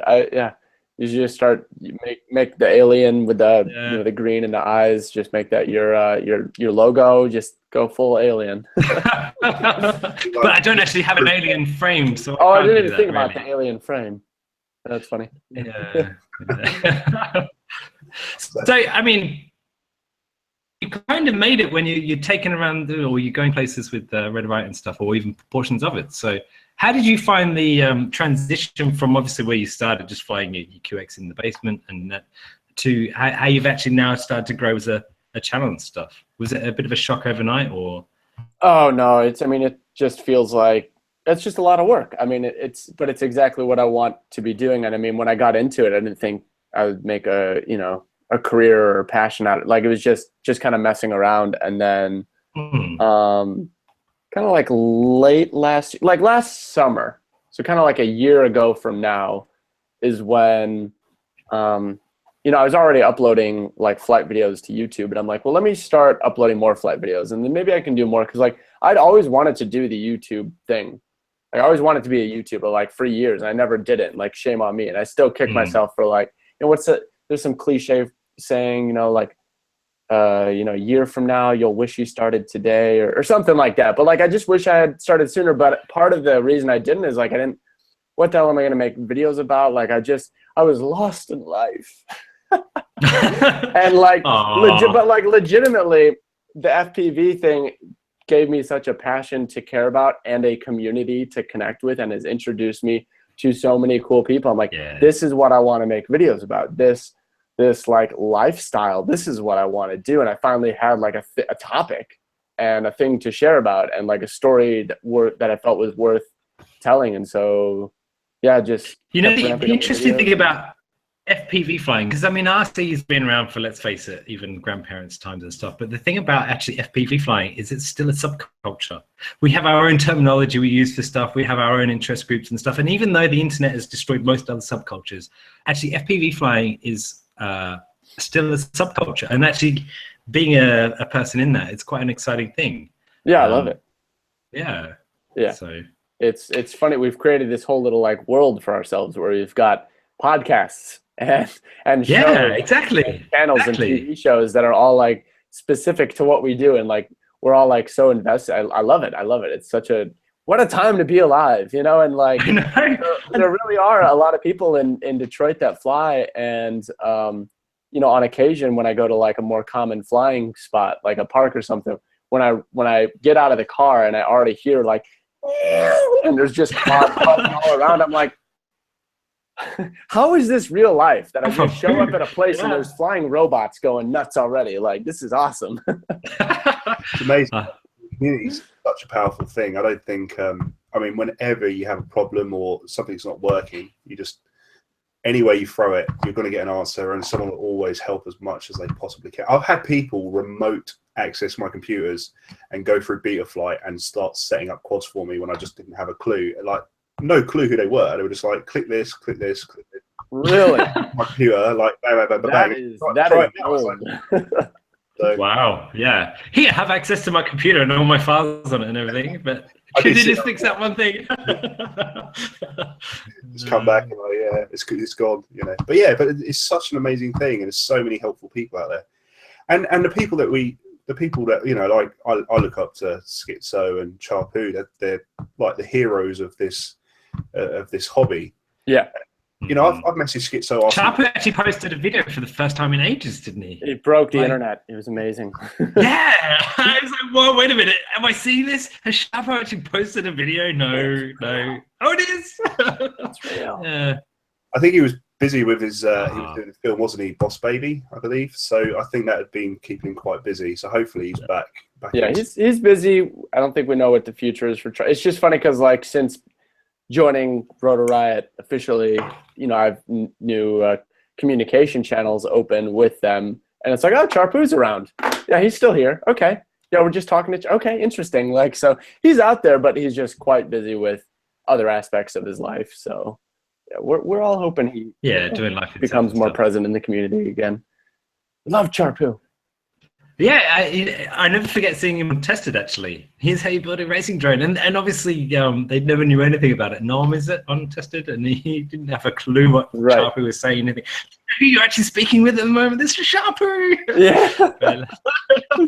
But yeah, it's crazy. Funny again because it's like, yeah, we're like, this guy's like world famous as far as we're concerned. But then, you know, outside it's like, what is he even talking about? Who's this guy? What? You know, it's like, it's amazing. I mean, I suppose you're getting opened up now, but I've always liked the connectedness of it, of this whole way that we do. That we have people over from, you know, Detroit or anywhere in the US, Canada, anywhere around the world we can actually invite on and have a chat, and we all have the same passion to just get out and fly. Yeah. Right. So. No, I mean, I love what, like, even on my own videos, like looking at the statistics of like where people are watching and seeing that, like, you know, almost 50% are outside of the US. I'm like, this is awesome. You know, like, how unique. Have you gone down the whole list? Like, there's one in like the obscure countries. You see one. There's like around the world, every single country. Can I get every country? Well, it is interesting because I have gotten comments from, you know, like individuals in like very different, like remote places of South Africa, and they're like, oh my gosh, like this, I didn't know this was a thing. I love watching this. I hope maybe one day this stuff comes to my town and, you know, I can actually get a hold of this stuff. And it's like, that's crazy that people are interested in like following it, even if you know, the area of their country, they might not have access to the equipment to do it themselves. See, a friend of mine went over to Peru and he took his quad because he knows it quite well, and he was starting to fly. And then he actually found some people that would make things out of, they didn't have the same access to the same shops that we probably have in the US and the UK. They didn't have access to the same routes and things like that. So they were actually making quads out of whatever they could find. And he took across the frame that was like a fossil. That's and they awesome. Go, wow. That's awesome. Yeah. Dude, and I want to do on that now. I want to go see I want to go to like another like remote place where they're like building quads out of like stuff just that bits. Seems crazy to us. Yeah. Know, and that's what it is. Like, I feel like these FPV quads, it's like, we just make it work. We're hackers. We just make it happen. Yeah, and I mean, like, exactly. It's gotten to the point where it's become a little bit more straightforward and we all kind of use the same camera and stuff like that. But like, we'll make it work. Like, that's sick. That's so cool. I think one of my favorite ones I saw was the sandwich box quad, where it was like a little plastic container with everything inside and just wooden legs coming out. It was 100% a flight test thing. Windscreen wiper. No, it was one of the local guys. I can't remember his name, but he'd built it out of a little plastic tub.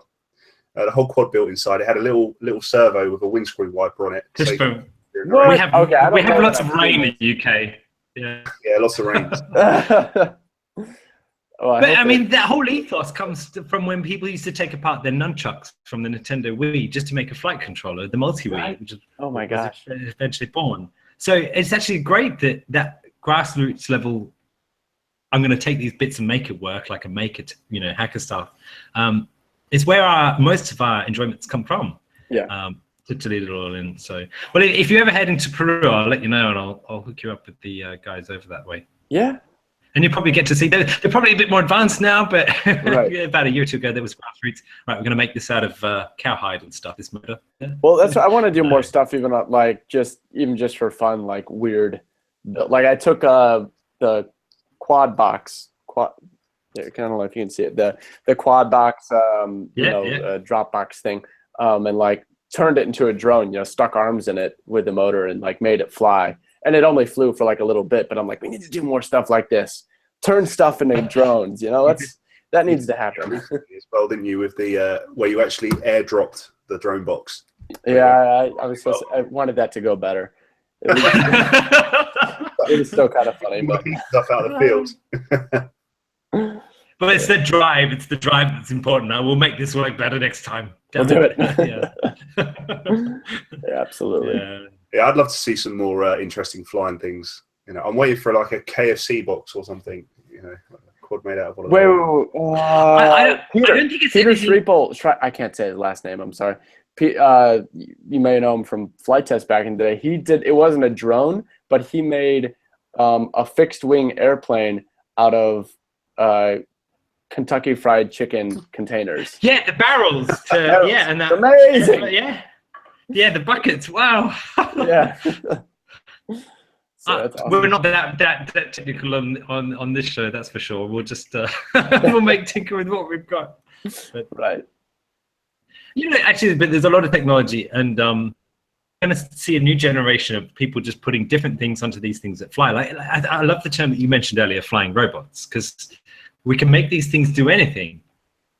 They light up and write across the screen, or maybe they paint with a spray can or something. We're going to see a lot more interesting tech from an artistic point of view than just flying itself. I think as technology gets smaller and better and more capable as going forward. So. Well, and also just as we want to push, we said kind of at the beginning, innovation as far as performance goes for race or acrobatic flights has really slowed down. It's going to keep getting better, of course, but it's slowed down. Yeah. So now I think people are like, I want something different. What's it going to be? And it's like, I can strap a smoke bomb to your quad, man, do it, and just people make want it skid and leave sparks, something. Yeah. They're yearning for it. Yeah. Well, and Steele just did a video about grinding. He tried to grind his quad down a handrail like a skateboard, and I think a lot of people have had that idea. I've wanted to do that for so long. I've never been able to pull it off, and he did it pretty well. He did it he got a ching, and it was pretty smooth. And I was like, all right, man. Without doing anything custom to your quad, just actually hitting that bottom plate and keeping it pretty smooth, I was pretty impressed. It's a good job. I failed miserably every time I tried to do that. So. I think the most worrying still video was the Fruit Ninja with the knife attached to his quad. Yeah. Throws cucumbers cucumbers and stuff in half. I would not want to be near that thing. No. Oh, I've got fail safe. Ah! Yeah. And run for your life. Yeah. Come on. Indeed. Well, I think sparks. Sparks, lights, fire, anything like that, but do not be on fire. That's all. Don't be on fire. Well, now I've got to be on fire, mate. Now I'm gonna. If you say, that's not gonna go, you got to try it. we had a quad inspired little event. We were basically just flying our quads, and we had someone called Carlito. Big shout out to you, mate. He said, right, let's fly our quads and do a forward flip while you're running forward, FPV, and then come backwards, backflip as you're doing an FPV. And it just got worse and worse after that. But that's not pushing the endurance too much. That's just pushing the bizarrety out there. I actually have the video of that somewhere of me sort of running along trying to do backflips while running backwards. Right, we're going to do a forward roll now whilst you're doing left turn. What it's doing is it's igniting that creativity in everyone, that spark to say, what can we do differently now we've got this tech? What can we do actually slightly differently? Yeah, it's going to be interesting to see what because you've got to try the weird ideas. You got to try okay, fine, try and do a somersault or something, whatever, while you're flying, just weird things. And I mean, it was quite a few years ago. I decided to just put bags of paint under my quad and fly it over this canvas. It was for a school, and we just did some. It was like a Jackson Pollock-esque painting. Wait, I don't think I've seen holes this. in the bags. No, I haven't. I need to put it up and stuff. Yeah, put it up. Come on. Why isn't that up? If you don't put it up, I'm gonna go film something today and put it. That's amazing. Yeah, that's a great idea. Well, if you do that, just give me some credit. Actually, just even spray paints, but. I love the idea of graffiti, but it doesn't even have to be like even a laser projector, just projecting on a wall, that little like Guerrilla. There's an idea for you. Just chucking a projector onto a thing and just projecting it on a wall, whatever you want to put up there for whatever time, and then it's gone, and then you go off into the next place. And that little creative spark is what's yearning, and what people are just ready to find that little thing. Maybe as they're intoxicated on a night and saying, let's go do it in the morning, and they do it. I think we're right at a point where we're going to see more and more stuff like that. Yeah. We've gotten saturated with flight videos and stuff, and I think everyone's kind of like, what? And we're going to get to a point where everyone's doing weird stuff soon. At least I hope. I want to see more weird stuff. Of course, I like flight videos, and like I've been more dedicated than ever at putting out flight videos and staying, doing that old school thing while also pursuing the vlog.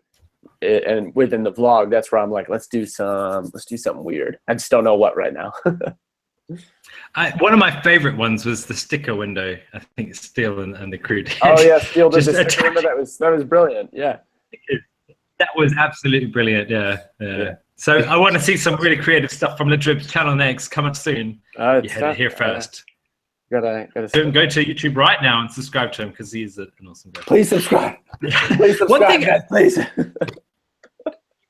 Catching up to do to get to Steele, but you're a late starter compared to Steele, so I think you'll get there. One thing I did notice about your videos, and even I said, like, people are like, who's the Drib? The people that are non-flyers. I said, look, here you go, and they said, wow, they're so smooth, and I said, yeah, he is. These are super smooth. Still, I'm working on it. My tune has been driving me crazy, just wanting to get but some of it's still just me. Like, it's like, what's me being too jerky on the sticks versus what's my tune, and like, I go back and forth between like blaming, like, no, you got to practice more, like, no, you got to tune more. But it's both. Just both things need to keep going up together.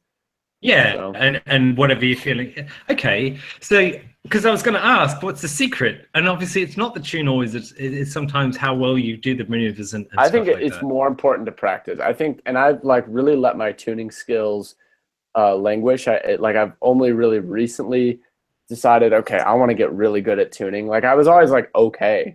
Like, my quad feels fine and does the stuff. It can be smooth, but like sometimes you get prop wash or bobbles, or wind was always a thing. For anytime there was any bit of a wind, I was getting all sorts of crazy. So like wind was always a thing, but like I didn't put in the time to get my tune to like a really good level, because I'm like, I just have to push myself to be better. And I still think that's way more important. But just over the past couple months or weeks, very recently, I'm like, let me really invest time in tuning.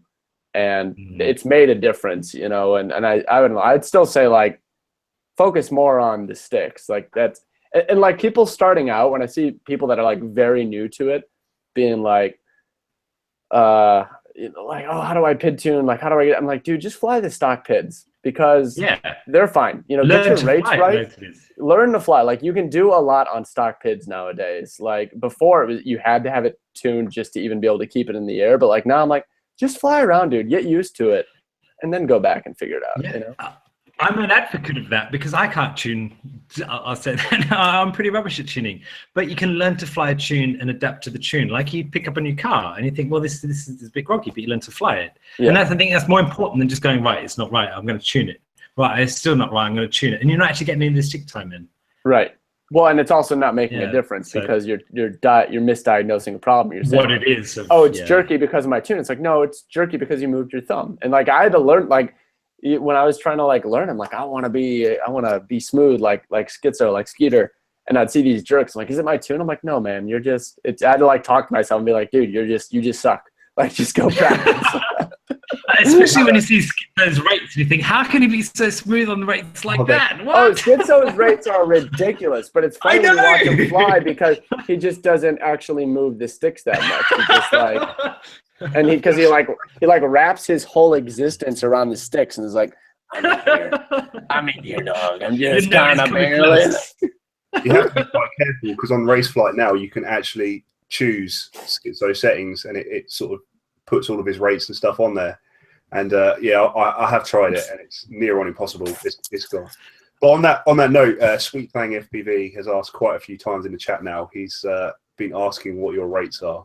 All right, hold on, I'll pull them up right now. Oh yeah, you heard it here first. I don't mind sharing. I think I've put I think you can probably see my rates in some of my videos or something. But you know, as long as people are interested. Pilot that gets quite successful on YouTube eventually does that. Oh, it's a rainy day. I know. I'll just put my rates up. How do I? And they're like, oh. How do I share my? I used to know how to share my screen. How do I do that again? Maybe not on Hangouts. Hangouts can be a bit hit and miss to really to share. No, I've totally done it before. I know I've done it. Hangouts. Yeah. How do I do this? Let's have a look. Riveting content while we figure this out. Weird, but that's fine. That's fine. But I know I've done it on Hangouts. It says screen share. I've got it up on mine. Oh, screen share. There it is. Yeah, there's a big freaking button that says screen share. Yeah. I've drank too much. Nothing. If you're free. Can you see that all right? Yeah. Make sure there's no porn or anything over in the background, and you'll be good to go. Do I need to make a sound to get my head to? So that's interesting. But bearing in mind, sometimes seeing somebody else's rate is porn to other people. So. So that's interesting because I thought you were flying Kiss. I thought you were avid Kiss pilot. No, I've never flown anything, but I went beta flight. Well, no, I have some experience on race flight. And there's that's a whole, we can talk about race flight, but for the most part, it's always been beta flight. You know, I went from open pilot. And then when I switched from the CC3D to Naze, and I flew clean flight, and then I heard about beta flight, so I switched to beta flight, and I've just been on beta flight ever since. So yeah, my rates are pretty low. Like that's the only thing I would say about like sharing PIDs and rates is that like these may or may not work for you or even be safe for you because my D gain on my roll is like, look, that's super high. That's really, really high. But it's not a problem for my setup. I don't know. Like I did the filter thing where I switched to PT1 and then turned off the notch filters. And I like my motors still come down cold or cool at least. Like maybe a little warm if I really push it. But I've had no problems with motor heat, knock on wood. But like when people see that my D gain is over 40, they're like, "You're gonna blow up." I'm like, "It's fine. It's fine. It might blow up your quad. I don't know what's up with yours, but my quad, it's fine." You know, every quad is different. So this is when people want to copy my PIDs, I'm like, you're more than welcome to, but you go ahead and copy the P and the I, but like keep that D gain low and work it up yourself. Because if you drop that high of a D gain into another quad, I'm not going to guarantee it's not going to explode. I've been fine, but you make my quad blow up and I crashed and it's all your fault now. Yeah. And that's the danger, isn't it? It's your fault. and Dangerous stuff. stuff. See, I mean, well, for my idea of pid tuning used to be copying roughly the right setup, and it, like you said, I think that's it's funny. I did that too. And getting into something like Racefly. In the past, I used to, when I was on a multi-wii and stuff, I would copy other people's settings, and it would roughly work, and I'd learn that tune. But totally, I did that too. I did that because Schizo used to put his PIDs in like I don't remember how he shared it, but they used to be in his description. So I copied his PIDs and then adjusted it a little bit. And then probably the first time I'm like, you know what, I'm going to tune from scratch. I tuned from scratch, and then I pulled up my tune and his tune, and they were really, really close. So I'm like, okay, that's good. You can kind of copy PIDs a little bit, You're still going to have to adjust it. But then again, I mean, Kiss made it easy by saying, okay, here's all the people that have submitted their PIDs. Would you like one of these ones? Yeah. And it's good to a degree, but yeah. Well, the one thing I have seen, because like I said, I've been from the multi-wii all the way through, and I've tried all sorts of different things, but I've seen that resurgence back in Betaflight. And the one thing is, on the Betaflight board, being able to adjust it in your goggles from your TX my gosh, sticks. it's amazing. I just made a whole video about that, and that made the biggest difference for me, was that it made it easy. So let me just take a minute to say that everyone who had a crispy, awesome tune, the Johnnies, the Willards, everyone who's had it's Schizos and Steels, obviously, but like everyone who's always had a crispy tune before it got really easy to tune, kudos to them, because now it's easy. Now it's a lot easier to tune, but they've always had good tunes. You know, I'm spoiled. We're all spoiled, so. Yeah. and there's licking his camera lens has made him a better pilot. Well, actually, I was going to ask you. Actually, we've been doing this current trend, okay? And I even brought down my GoPro, not to do it this time, but to ask the question. It came. I was flying once, Drew, and I noticed someone grab their quad and lick their GoPro. Yeah. And I thought, what? They just licked it. So now we actually decided, and I have licked mine since. I lick my cameras all the time. I'm not kidding. Yeah. What, FPV? Everything. Have you got one there that you need to clean? Have you got one there that you need to clean? Come on. You know what? Sometimes I'll lick it, but you know what I do more often is I'll lick my thumb and then rub the. Yeah, or spit on it and wipe it with your sleeve. I'll spit on it. Yeah, I don't hate it. No, you just. Okay, can you do us a favor? Can you do us a favor and grab a camera that needs a clean?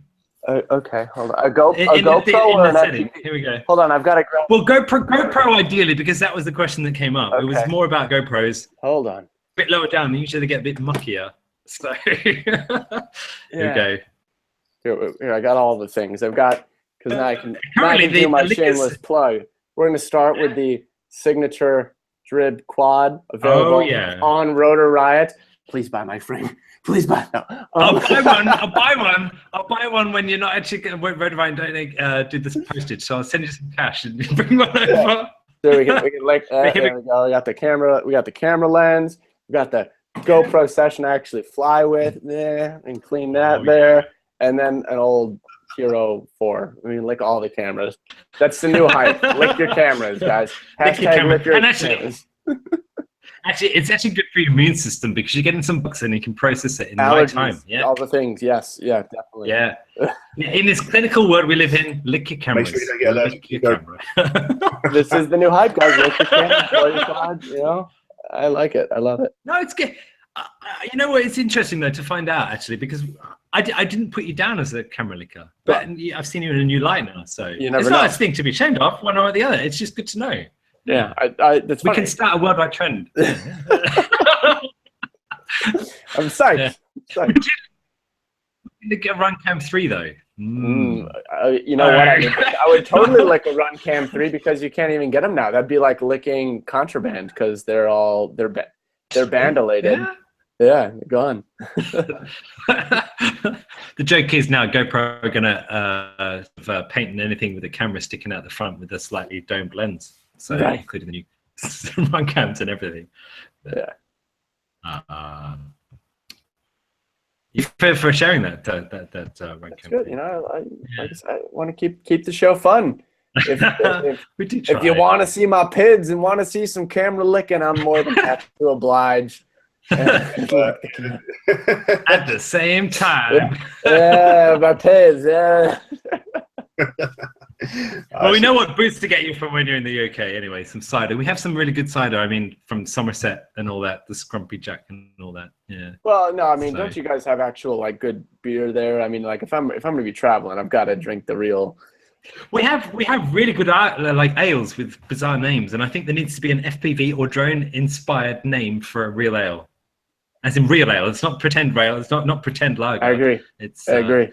really strong alcoholic drinks that you can where you come from and forget everything in life. Yeah. Yeah. I agree with that. FPV and drone stuff. I don't know if anybody's seen it going around Facebook, but there's actually a guy that's sung an FPV song. He's sitting there with a guitar, and obviously went on tour or something. And it's the drone Paris Drone Festival.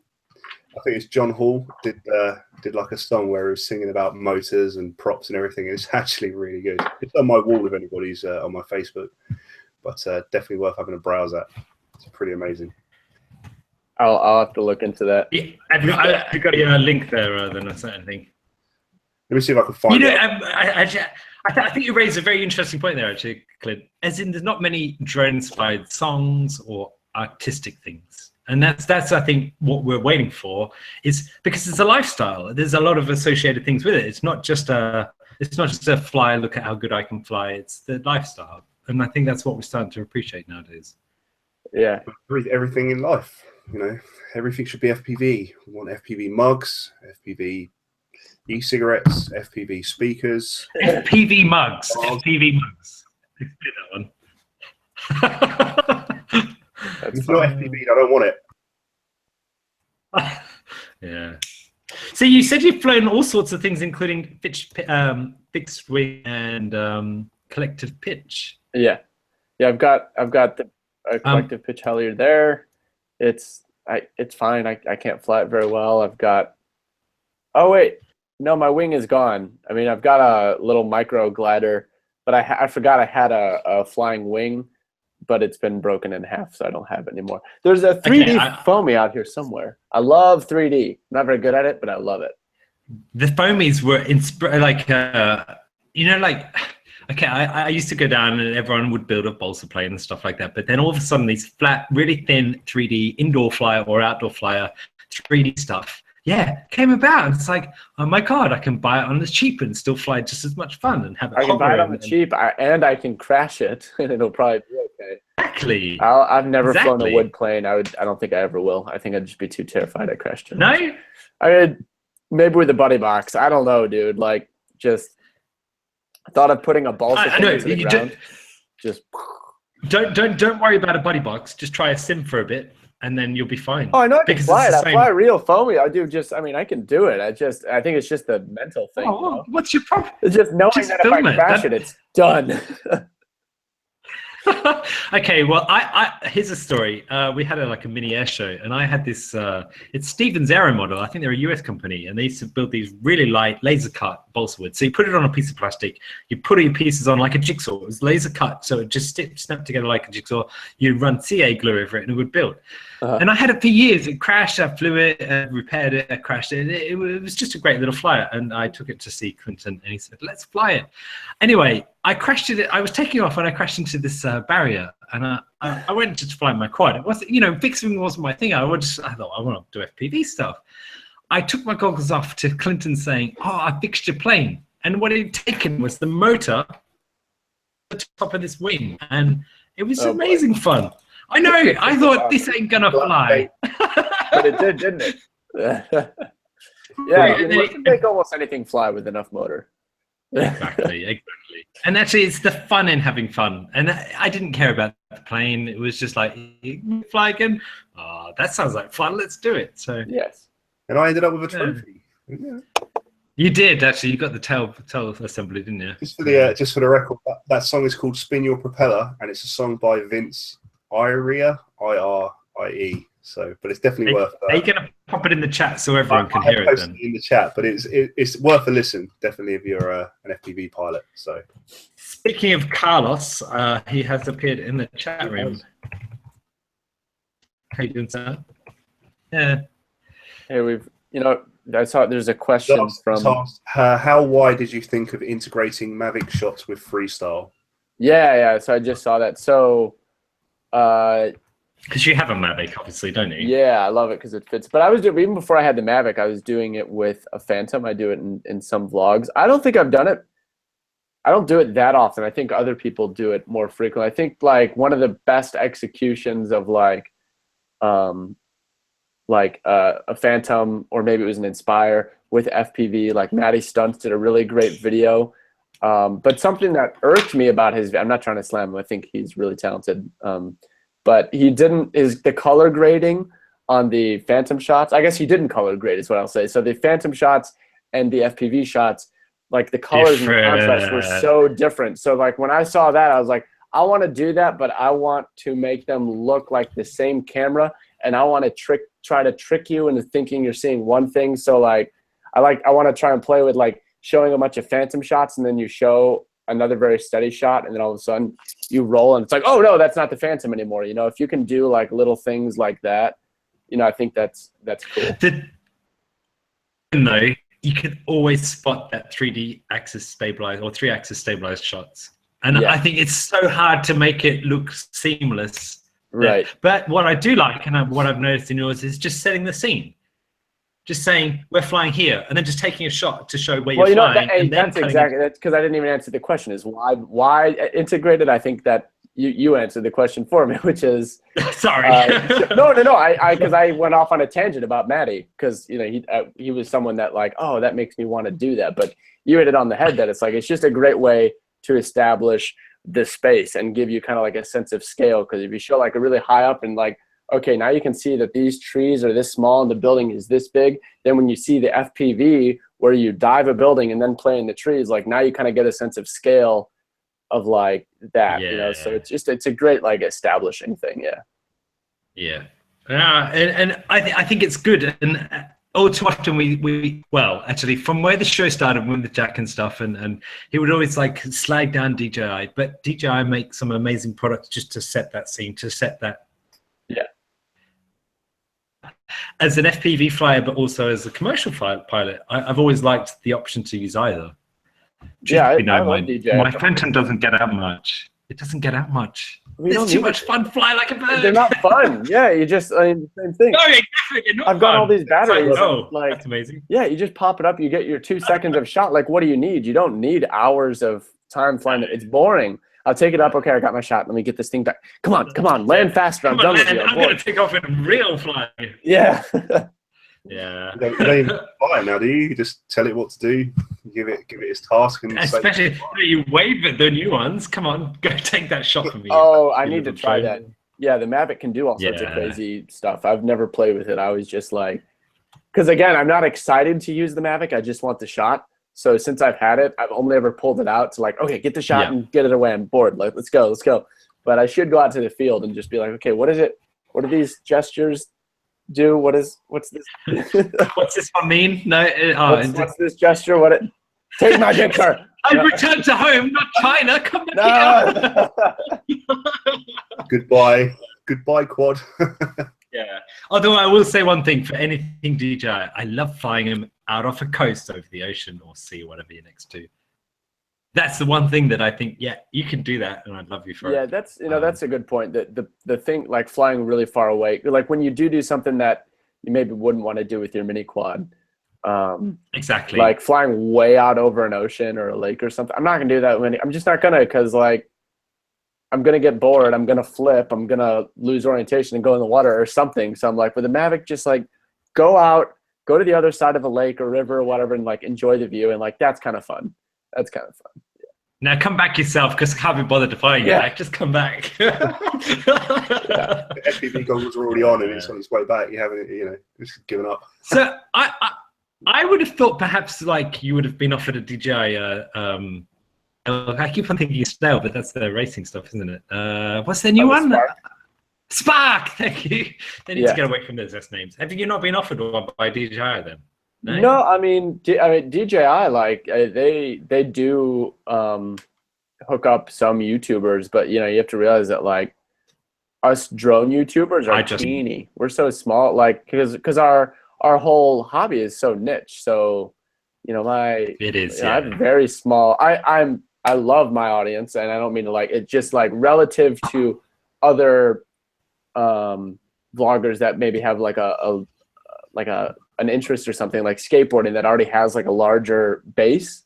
You know, like we're nothing. So they don't get even though we're drone focused, like they're not going to get the attention that they would want over giving me a spark. You know, like a couple thousand views isn't going to really, you know, do much for them. But that being said, like why they don't maybe like do something for Rotor Riot or like Mr. Steel, that seems real because they seem like those two channels those are pretty big. So like, yeah, send a spark to Steel. I don't know.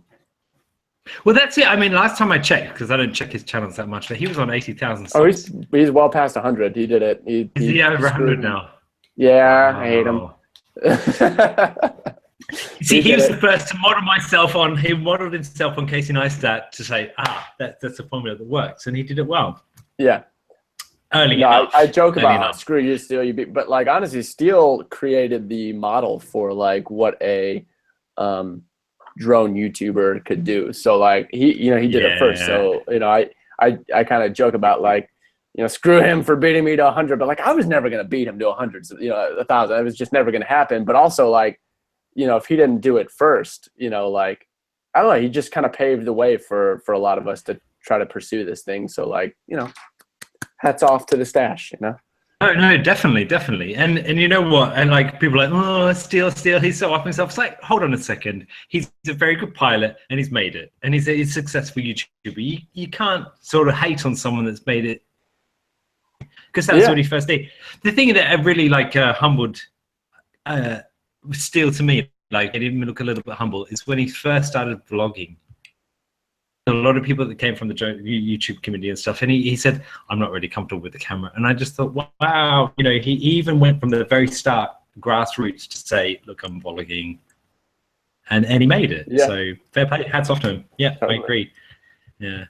So what can you do to be more like Steel now? No, I'm only joking, don't be. You're doing pretty well. I mean, you're up in almost 15,000. 14,000. Coming up on 15. I'm psyched for 15.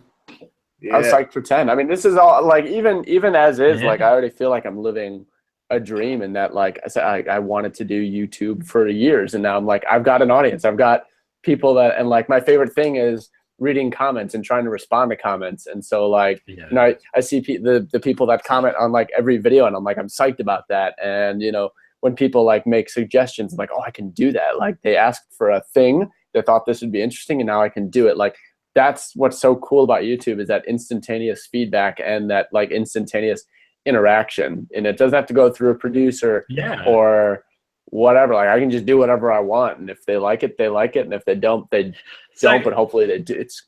Did you ever YouTube before you flew drones? That's a question. Because I don't know. What did you? You never did. No, maybe. Okay, there's something there. What did you put up? Some sort of school play? I don't know. Yeah, probably like a school. Like there may be a YouTube. It's probably not the same one, or if it was, I deleted it. Like I honestly can't remember, but I'm sure I had a YouTube account at some point with something uploaded, but it was probably just like a school project or some crap, you know. But are you really the Star Wars kid? No. The what? I'm the Star Wars kid. Damn, we found it out. You've lost a lot of weight since then, man. It's interesting. It's all that FPV exercise, you know. You just burn the calories. Yeah. Talking about YouTube channels, actually, I found my old YouTube channel, which was from years and years ago. It was when the do you remember the cinnamon challenge? That was a big thing where everybody was getting the cinnamon. Oh, long ago, though, was it? I was like, oh no, did I actually do that? We won't ask you. Did you do it? Did you do it? Yeah, no, I did it. Did you? Why? I took it to a whole new level as well. Did you not see everyone else's reactions first before you thought that? Yeah, I did. Let's do the cinnamon challenge. What FPV? You know what? That's funny. That's not a bad idea. Bring back. That isn't a bad idea. Yeah. Do you want to be the guinea pig? I don't know if these challenge videos quite as common. I feel like that was like a thing on YouTube. All these challenge videos, and I'm like, I missed out. I want to do challenge videos. I think that's fun. Maybe I should. You know what? We challenge you? Well, we did just challenge you to lick your GoPro, but I did it. Let's think much bigger. So what I was thinking of as a challenge, you know, the fidget spinners are massive at the moment, is to glue onto the top of the quad and spin it and see if it's still spinning by the time you land at like your 3-minute mark. That's a good idea.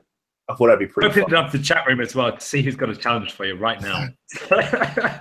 Who's got a challenge? Dude, yeah. Chip, What can we make him do? So we just had another question from Carlos, which is, does Mr. Mustache allow you to touch his mustache? We haven't actually spent that much time together in person. I think there was only one day that we flew together in Atlanta, but you know, we've talked a fair amount since we've been talking. It's getting pretty serious now. But I look forward to traveling the world, and I'm gonna touch that stash. I'm telling you right here, I'm gonna get in there. I'm gonna get a little twist. You know, it's going down. It's going down, whether he wants it or not. You need to make sure you record that. Just say, look, I have footage of me touching your moustache. Or dye it pink during the night or something. Oh my gosh, that'd be funny. Or shave it off. I don't know if I'd survive that one. No, you won't. But you could color it in with pencils, like so it'll wash out, and he'll have that instant shock value of, and then just No, what did you do? We're gonna subliminally implant ideas into your head over the next few weeks to make sure you do these things. I'm seeing. Yeah, there's a few people in the chat. They want to see some interaction with the stash. They want to see. They want to lick. Yeah, you've got to lick it. You've got to lick it. I don't know if that's going to boost your immune system or not. I'm not going to say anything about Steele's cleanliness of said moustache.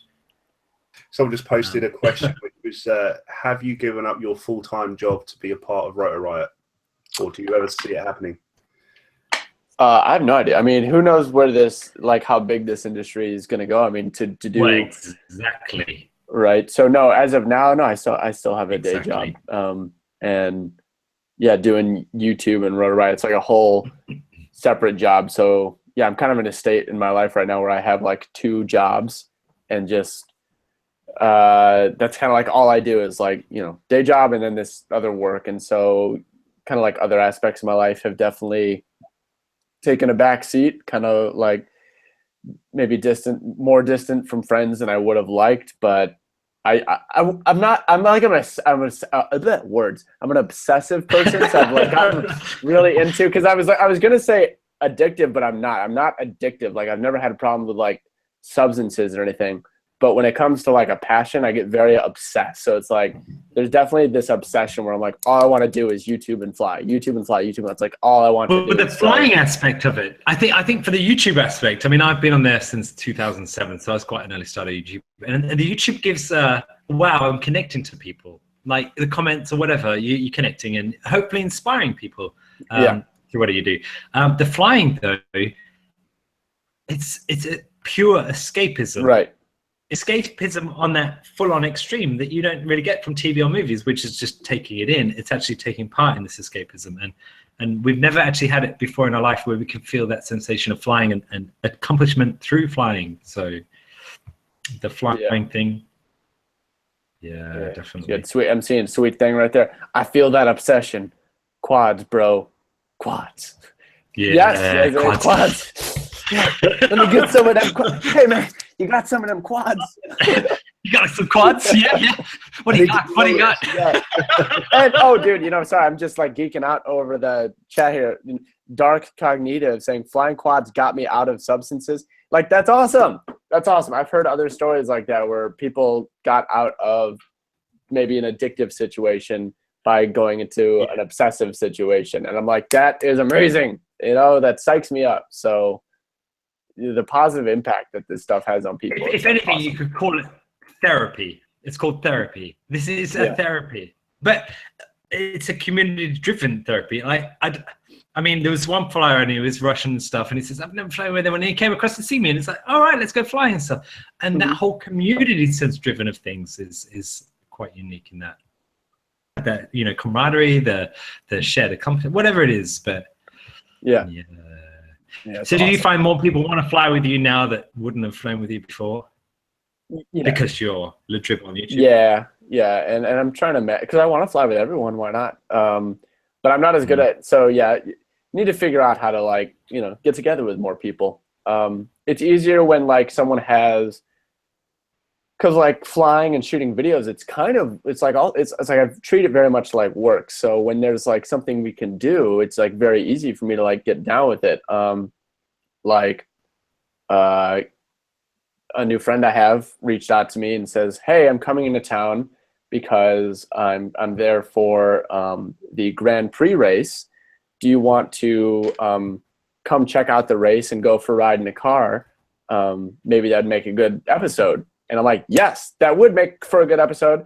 Do you want to fly together? And he's like, oh my God, if you have time to take me. And I'm like, yeah, of course I have time to take you flying, because like now we've got like a video topic. So like now I'm like, it's Gabby. He's in my most recent video. And like that made it really easy to be like, totally, yeah, well, I'm super down to hang out, because like it's not only a new friend, but you've also given me a video topic. But when it's like people like, oh, I'm going to be at this park, do you want to come? And I'm like, yes, but I need to come up with an idea. I need to do this. So at some point, just for everyone that just wants to like hang out at a park, I need to like carve out time, and maybe we can all get together at a park or Okay, Drew. A lot of words. Do you want to go painting with quads? Yes. Yes. Video idea. Let's do it. So when there's an idea, let's do it. I'm down. Like anytime there's like and that's been, people have been reaching out about the Europe trip with ideas, and like then it's easy to say yes. Oh, you want to come fly this particular cliff? Yes, I want to come fly that particular cliff. Yes, that sounds amazing. So I think you're going to have lots of people saying, do you want to come fly this awesome spot, and we'll do this and this and this and this and this, and you're going to have to say, yeah, I'd like to, but well, I'm only there for whatever amount of time. Have to catch up on your UK trip for that. We'll actually planted the seed in many people's heads. Loads of people are going to plant that. Guess what we could do? Well, I know.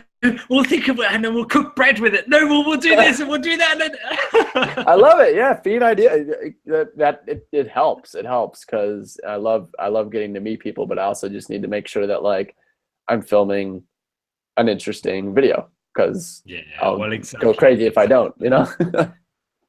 It's all about the end result of it, and what it is, because see Mario, do you want to go rob a bank with a quad? Let's do it. Let's do it. All right. Freaking. Okay. Heist leader Mario. Set it up. That's all we'll say. Come to Iowa, we can call. You've got to be able to walk the walk if you're gonna, or is it the way around? You know what I mean? Yeah. Robbing banks, yeah. Freaking Owen. Owen, I know from when I was visiting Purdue. He's saying, "Come to Iowa, we have corn." That does not count as a video idea, Owen. We have corn growing in a weed garden. Doesn't that sound interesting? No, it's not a weed. It's not a weed garden, but it's just one of the work that they cleared, and it's wheat growing there. I guess some wheat or wheat? Wheat. I said wheat earlier. You want some? We can sort that out. Just if you're a smoker. But the truth is, what I found is within the flying community, there is so many people with so many different backgrounds and so many different interests that all come together in this shared thing. And everyone brings their own little inspiration to it and saying, well, I actually race cars, or I do this and this and this. And it actually is that melting pot, that cauldron of different things that can be achieved from this. So yeah, I keep the ideas rolling in, people. You might catch Drew's attention. But yeah, it's interesting. I think like in the UK, there's a lot of people that fly drones for searching for houses that are growing cannabis. Really? So what they do is they bought an infrared camera, they put it on a drone, whatever it is, and they fly it over and see which roofs are actually glowing red. There must be a farm. Really? Yeah. So there's a lot of interesting ideas that are coming up from people flying drones and ways of using the technology for whatever military game or whatever game. Within this country here. I don't know if they do that. They also try and fly over prisons, but I would imagine that's also a thing that you have in the US. flying contraband into your prisons and stuff. I'm not advocating any of this use, but I'm just saying. No comment. No. We're not trying to pay you in any way. Yeah, there's all sorts of it. I think like, yeah, it's tough because I don't want to do like illegal things just for the sake of attention. But no, even like I want to find ways to push push the boundary and be edgy without just like blatantly like violating the laws, because I do want to be someone that encourages enjoying this hobby safely, but legally. But I think there's also a way that you can still be edgy and do things that are like edging in on a gray area, but like just blatantly flying over a crowd. I'm like, I'm not going to do certain things. Yeah. No, you know what? I'm fully on board with that, and I think it comes down to what is not art, but guerrilla style flying, where you think, wow, that's an interesting take on it, and perhaps discussion around whatever you do. And it's not about saying, oh, look, I'm flaunting the law. No, you're saying, look, it's kind of a gray area. This, we can have some awesome fun. We can do whatever we want. Like the rotor, like if you're maybe, when you said Guerrilla, maybe referring to the rotor ride episode where Tommy dove the buildings. I personally saw zero wrong with that video. If anything, they could have been closer to the buildings. I was like, dude, dive a little better. Like it was fun. It was still cool. It was a very cool video, but like people lost their, and I'm like, there was nothing below him. There was never people. There was never cars. And not only that, it's technically not illegal. And it's like, and also I'm seeing some questions, some comments in there kind of revolving around this about the 107. Like I have my 107. The Rotor Riot team, we all have our 107. So like doing that sort of stuff, building diving, it's all we good. It's just don't fly over people. And I have my equivalent of 107 in the UK.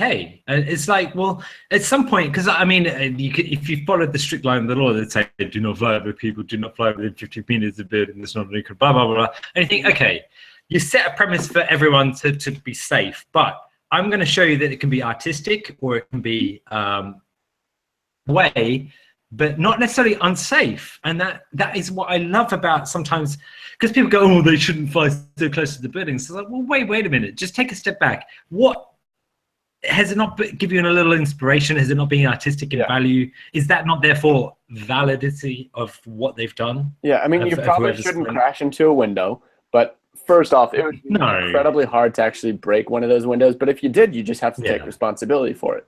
And it's a high cost, but it didn't ruin the world. You didn't break down the whole building. Jeffrey's here. I got some mail here. We got mail time. Whoa, live mail time. Come on. I know what it is. I'm not opening this. I'm so excited for this. Is Jeffrey your postman that just walks into your apartment or house or wherever? Hold on, wait. Maybe. Jeffrey, hello. You're speaking I can't hear it because I got the earbuds in. I don't know. Is it going to do feedback if I pull out the earbuds? No. You'll be fine. Hello, Jeffrey. Hello, live from the UK. You are actually speaking live to the UK on a podcast that goes out to millions of people. Say hello and give a wave. You're live. Excel RC. Well, I guess this is the UK. If you're in Michigan, come to Excel RC. For all your goodness of stuff. And we're quite excited about this now, actually. Are you going to do a co-opening of this box? No, I have to save this for. I'm saving this for a vlog, but I'll tell you here. This, if you follow my Instagram, you know what it is. There's a hint. I want to see it though. Yeah. And look at stop. Tim's come back. He's coming back. He's getting more. I was going to say he has to show more airtime for his the back of his shirt there. Yeah. Drib, this is awesome, man. This has been a lot of fun. Yeah, and like we said from the very start, we try and keep it fun. We try and keep it like not too serious. You've got your 107 being flying too close to buildings. I'm sorry, you're not allowed to do that. Yeah. Oh yeah, Owen shouting out Jeff's channel. It's Vortex. Wait, is the Owen a 0 or is it O? It's just O. No, it's not a 0. It's Vortex. Just minus the FPV bar. Yeah, Vortex. I'm Jay, also known as Chipco, and if he speaks up, you'll see his video. That's me, Chipco, that one there. Clinton? Sorry, what? There you go. That's the other. Just formalities, man. We've got to say who we're speaking to. We're starting all over. So every question you ask me, you now have to ask Jeff. So you deliver goodness to this man here, and makes him obviously smile and happiness that when you have mail time. You want to let us in on the secret? We're trying to have our bromance compete with the leading bromance, which is Willie and Johnny. But they're like so. I don't think we'll ever catch them. We can be as buddy as we want, but they're like, I mean, they they live together. They share in the same bed. Yeah, it's. Well, maybe you two have to try harder. Who knows? I don't know. I'm not going to say you do, but yeah. So do you want to tell us a bit about your shop then? Obviously, you've got a shop down in there in Michigan. Yep. You sell drones and all that stuff. Excellent. How long have you been doing it for? We've been open about a year. Yeah? Good. Because actually, in the UK, what I found is there was a model shop that was open from the 1960s. As in, my dad used to say, I used to go there and look at planes and stuff. But it's very rare to find someone that actually caters for the drone market. We always think online, and that's what we get. And actually, I think it's a wonderful thing when a shop says, okay, I'll cater for your needs, but so have you found that transition? Well, there's a handful of shops that have been around for a long time that do planes, cars, helicopters. There's like a ton of people that do RC in Michigan. But we started off as a drone shop. Oh, good. Yeah. That's the You tricky sell part. drones, right? Right. Yeah. So we're drones only. We don't have any car parts, any plane parts. And if we were to have that, that would be really hard to do because it's hard to keep up with what we got. So I can see how someone who's been doing cars or planes for years, for them to add all that, and they probably don't know anything about it, that would be difficult. Yeah. Yeah. And we're spoiled. So how you met Drib then? They've got everything. Like, that's I get all my props. I get like a lot of stuff, almost everything from them, and it's like I can get it that day. I just have to drive out there, and so not having to order stuff anymore. Like, I'm a spoiled brat. Yeah. I think that smile says that actually. I get all my props the same day. Yeah. Just didn't get it. Yeah, I like to just take the whole box, and then when they get a fresh shipment of the pink props, I'm like, just give me the pallet. We're good. It's the whole thing. Right, true. When you get to UK, we'll have pink props for you. We'll have pink props. But no, actually, you know what though? They don't have it. They have me. I'm gonna have to go all the way to Europe now to steal their pink props. We'll order from you. Send us a link to your website. We'll order from you. Yeah.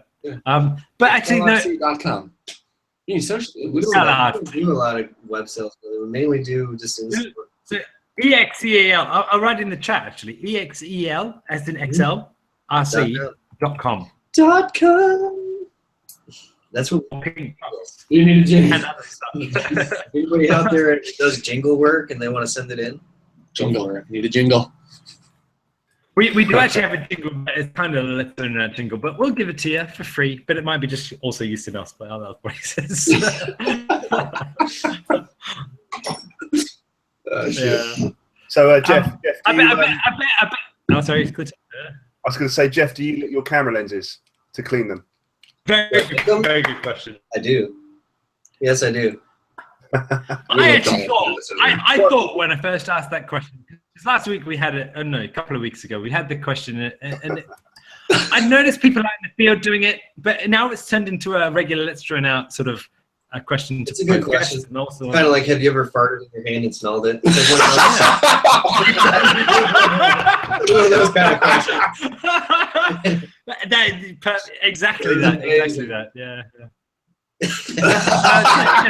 Just drop the level of conversation. we hear it. Let's try to keep things fun and not too serious. So I like it. It's how we fly. It's our thing. So, yeah. So how do you two know each other then? Did Drew come to your shop saying, "I want to fly drones. I've got this Nano QX," or what happened? I met him a long time ago. I think Yeah, it was 2014. Yeah, but we didn't start wow. hanging out. Yeah, so there was a drone racing has been in Michigan. I don't know why Michigan or Detroit isn't more of a epicenter of drones, because we were doing drone races here back in 2014, and I went to drone races, but I was still I wasn't taking it seriously yet or at all. Nobody knew what was going on. To go through a gate was like, whoa, he went through the gate. It was like it was a track setup. It wasn't organized. It was a total mess, but it was fun. But we did meet. But then we don't think we like hung out for, I don't know, like a year or so after that. Yeah, when so I you started again posting another videos. race like the next year in the summertime. Remember that? And you still didn't. How do I change my channel? I didn't know how to change my video myself. channel. I was totally, yeah. You didn't even racing. I used to race a lot. We're getting on the lowdown now, Drew. Dude, no, it was bad. I was a total noob. Yeah, it was, yeah, because when I started, that was probably the only time I even flew FPV. I'd fly the wings and stuff, and then, oh, there's a drone race. I guess I'll go fly FPV. But I didn't know how to do any of it. I showed up, I'm like, what do you want me? You want me to change my video channel? What do you mean? Like, what is it? I was helping him. What, we can't be on the same one? What are you talking about? Actually, I'm always jealous. I'm always jealous of people that have had that local connection. Because my friends that got me started, I'd never even met. They were on RC groups. It's that long ago. Right. You It's might be, getting catfished. Okay. Yeah, that's true. But in this case, it might be a hot girl. Because normally it's a hot girl that ends up being an ugly guy, but now it's an ugly guy teaching you how to see stuff and catfishing you. It's a hot girl. okay. I'm gonna stick to that. That helps the memory. Mario has just said the next tricks tutorial by you, Drib, should be passing through a gate. That's going to be a 20-minute video. I don't think I've ever passed through a gate. You might have to make that video an hour long. At least your split S shows how you can also pass through a gate in a different way. You need to capitalize it and cover all the areas on that one. Yeah. Yeah, I mean, it's quite interesting. Drew's become an international celebrity. He's on our UK show now. So how does it feel having an international celebrity coming into your shop nowadays? It's actually, he's more of a celebrity here. People come in all the time. Oh, Drew, they love you, man. They love you. Yeah, and then they're like, someone will come in while he's in, and they're like, he's that, aren't you that guy? No. It's weird because no one gives a crap about me in real life, but when I go to the drone shop, people are like, oh, I'll watch it. I'm like, thanks, man. Thanks for making me feel special today.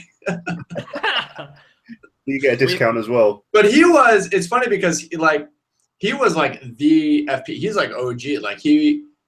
Like when I started posting videos and Jeff had like 500 subscribers, I was like, man, one day I'll have 500 subscribers. I want to catch up to Vortex. It just seemed like huge, and like I was probably more nervous to fly with him for the first time than I was like the Atlanta guys because I hadn't flown with like anyone before. I was always just flying by myself, and then we were going to meet up with Terry, who's another local guy who's now a DRL pilot, and Jeff, and I was like, oh, I'm flying with other guys.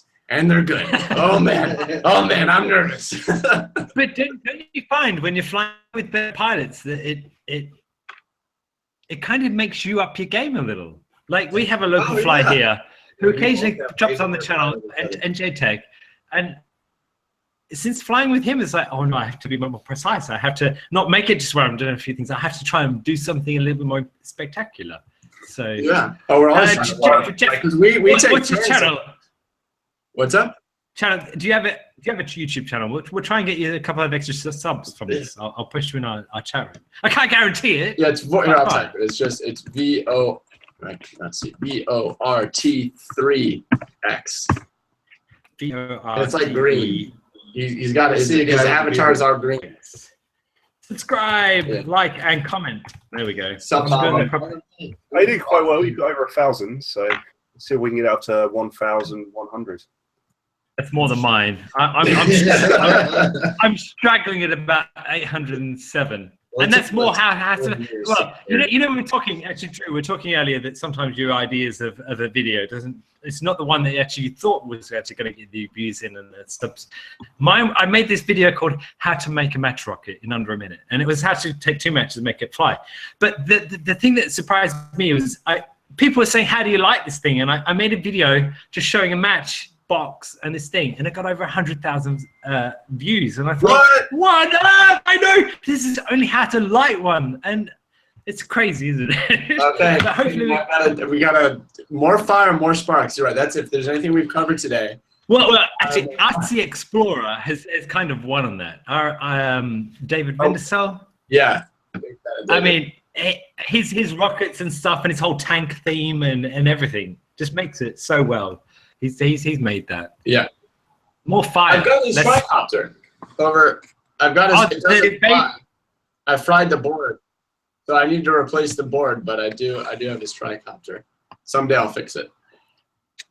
Well, I've never flown a tri. I always like got into quads, but 3 is the magic number, and I thought, I'll try a tri one day. But I still haven't to this day tried I barely tried it too. I flew it 2 times before I screwed up and fried the board, and I'm like, well, at least I supported Dave. I always thought that. Sorry, Clinton. I was waiting until, with the quad and you kill one motor and you end up with 3 left and they're hard to get hold of. And I was just waiting for that moment, and that's when I was going to build a tri. Build a tri, yeah. The thing I didn't like is the fact that you've got to use a servo to make the that's tail. a problem. Yeah, and you have one less motor, so it's less powerful. Yeah, that's it true. weighs less. And despite my desire always wanting a tri, I've never actually got to a tri. I built it. I thought I had an epiphany. I was like, "Oh my, tricopters! This is where it's at." Like it, but I don't know. I think it was like placebo or something. Because after I stripped out the servo a couple times, and it's really hard to tune it too, because now on your yaw, you're not tuning the ESCs. You're tuning the servo, so you're kind of limited. There's like play in it. So and what speed it's going to have and how resilient it is. Well, but now David's got ones that have feedback that talk back to the flight controller. And they're all metal, everything like the stainless steel. So well, it is different. David is like I'm gonna make tricopters be great. He's gonna make tricopters great again. He's getting there. They're fun for line of sight because they look. No, there's one local flight to me that. Oh, you meant the big ones, right? No, just wooden ones, simple ones. Yeah. And he flies them in his yard, line of sight. Right, and it's weird because it's like. It just looks the shape of it is different. Yeah. There is someone local to me that has built quite a few of the David Winsell's things, and you know what? The idea of and even seeing it flying, it's like, wow, I want one of those. But actually, the building of it is putting a motor on an arm, attaching an ESC. I can build a quad in like 2 hours now. Tricopter, I'm like. It's going to be another 6-hour adventure. Screw that. And they do look twitchy, don't they? That tail servo, it's just like, is that twitching okay? But they fly fine, but they do sound cool. When you grab a bunch of yaw and it goes, it's a very different sound. In fact, it was actually someone. Everyone that's has flown for a little while and alone, and I think you're the same, Drew, must have found that moment when you discover somebody else that flies these things, whether it's a tricopter or it's a quadcopter. You think, oh, somebody else is flying these things, and that first time you meet someone that's out, and you fly with them. And the person I met was actually in a very remote place in Scotland, and he had a big tricopter, and I actually thought, oh my God, somebody's actually flying not only a multi-rotor, but a tri. And I actually wanted one for that time. He used the plans to build one from bits of wood and some sticky tape. But you still never got one. You got it, dude. No! Because I thought, do I have a Tricopters and camera licks. It's a new hype. That's what we need to start. The camera licking of tricopter thread. Yeah. How's your cider doing there? It's good. It's good. Do you like the fruity ones or do you like the proper apple ones? Probably proper apple. Actually, this is a ginger, to be honest. We'll leave that for the time being, but a proper apple one. We'll make sure because Somerset is well known for it. And you've heard of Glastonbury? Glastonbury Festival? What? It's a massive Glastonbury Festival is a massive festival that goes on in Somerset, home of the apple cider. Is it happening while I'm there? It's happening this month, so probably not. However, coming this month. Will have extra left of all the Scrumpy Jacks sort of cider that I will manage to procure for you. Yeah, save some cider. What's going on with that? I don't know anything about that. Wait, we didn't talk about this? No, I had to see it on the internet. This guy's telling me anything. All of a sudden, he's back to back. What's this? Steel. This whole thing with steel. I don't know anything about it. He didn't tell me. We didn't tell. Come on, Drew. You're a little bit inebriated now. Come on, tell us. I feel bad. Exclusive. Come on. Actually, I'll tell you one thing. Steel actually had an exclusive on this trainer. He said, those Get FPV Lumini motors that were supposed to be like the Schizo one? They were actually made for me, but I thought they were shit. So That's the story. Get Schizo's side of the LDO story. exclusive. I'll leave you. I'll just leave you with that. Get Schizo's side of the story too. All right, that's fair enough. That's fair enough. Yeah. So we don't put any of our guests under pressure. Even if the guest of the guests put a bit under pressure, we will not put you under pressure. Do not. All worry. right. Yeah, no, I'm going to Europe. That's amazing. I'm psyched. I might get to. Oh, it is awesome. And what is this? How come am I going? It's You just can stow away in the loot luggage. You and Steel. just me and Steel. That's I gonna think be amazing. Cap- Who thought of that? Capper. That's great. He's like conniving. Is He Kappa was coming just like, as well, yeah? he's like, how do you think you'll get along with would get along with Steel for like, over a week? And I'm like, I'm not sure. Like, I've only ever spent like one day with him. He's like, you want to go to Europe with Steel? And I'm like, yeah. Yeah, I do. I tell you one thing, actually. Drew, we had the rest of them on at Let's Drone Out. You're the last one of that little posse. But you've already had all the other rioters. We've had Chad on a couple of times. So I had to join. Well, I had to join Rotor Riot to even get on. I see how it is. No, you didn't really. But this is your initiation for a worldwide trip. You can only do that once you've done this. I'm so psyched. welcome. I'm psyched. Well, we're actually, to be honest, we're psyched. I think, for one of the actual pilots that puts out there that actually isn't so like themselves up and actually just doing it for the community. That's you. So we're actually psyched you're actually coming across to the UK, and we'd love to catch up and fly. Are we for sure? Take it to this colorful UK. I think now the new plan is starting in Ireland, which I'm like, that's right there, right? We can just Ireland, UK. Jump across. Yeah, to be honest, it's part of the UK. Ireland is one of the countries in the UK. Yeah, so Right, we're not geography majors. All I know, I'm proud of myself enough to even know that they're close. All right, all that stuff's over there somewhere. It's close. It's on the same group of islands, isn't it? Yeah. So you're definitely. So you are going. I think. To Ireland, is that right? But you're not sure on the rest of the trip yet. We're not really sure of anything. We just know we're vaguely going to do stuff. Probably starting in Ireland. That seems to be the plan of today. But the plan yesterday was to start in Italy. So we're going somewhere. As long as you get to England, and we'll fly whatever sort of rules and restrictions we're imposed upon by. Has that been done yet? Are you gonna meet up with Benny? Hey, did you not see Trappy's video, Raphael? Oh, No, but now we've got real race quads. He did it before. It was like now these things are crazy. Okay, I'll make you a promise, right? If you contact me on Facebook, I'll do my utmost to try and get you to Stonehenge. So an ancient site, but I can't guarantee it. That is so. I've actually been to Stonehenge before, years and years ago when I was very young. But that was like the one funny thing when I was talking to Steele and Capper about like, well, what do you want to do? I was like, I want to power loop Stonehenge. And they were both like, I don't think that's going to happen. I was like, let's make it happen. I don't think it'll be technically legitimate, but I'm sure we'll break the rules and leave the country.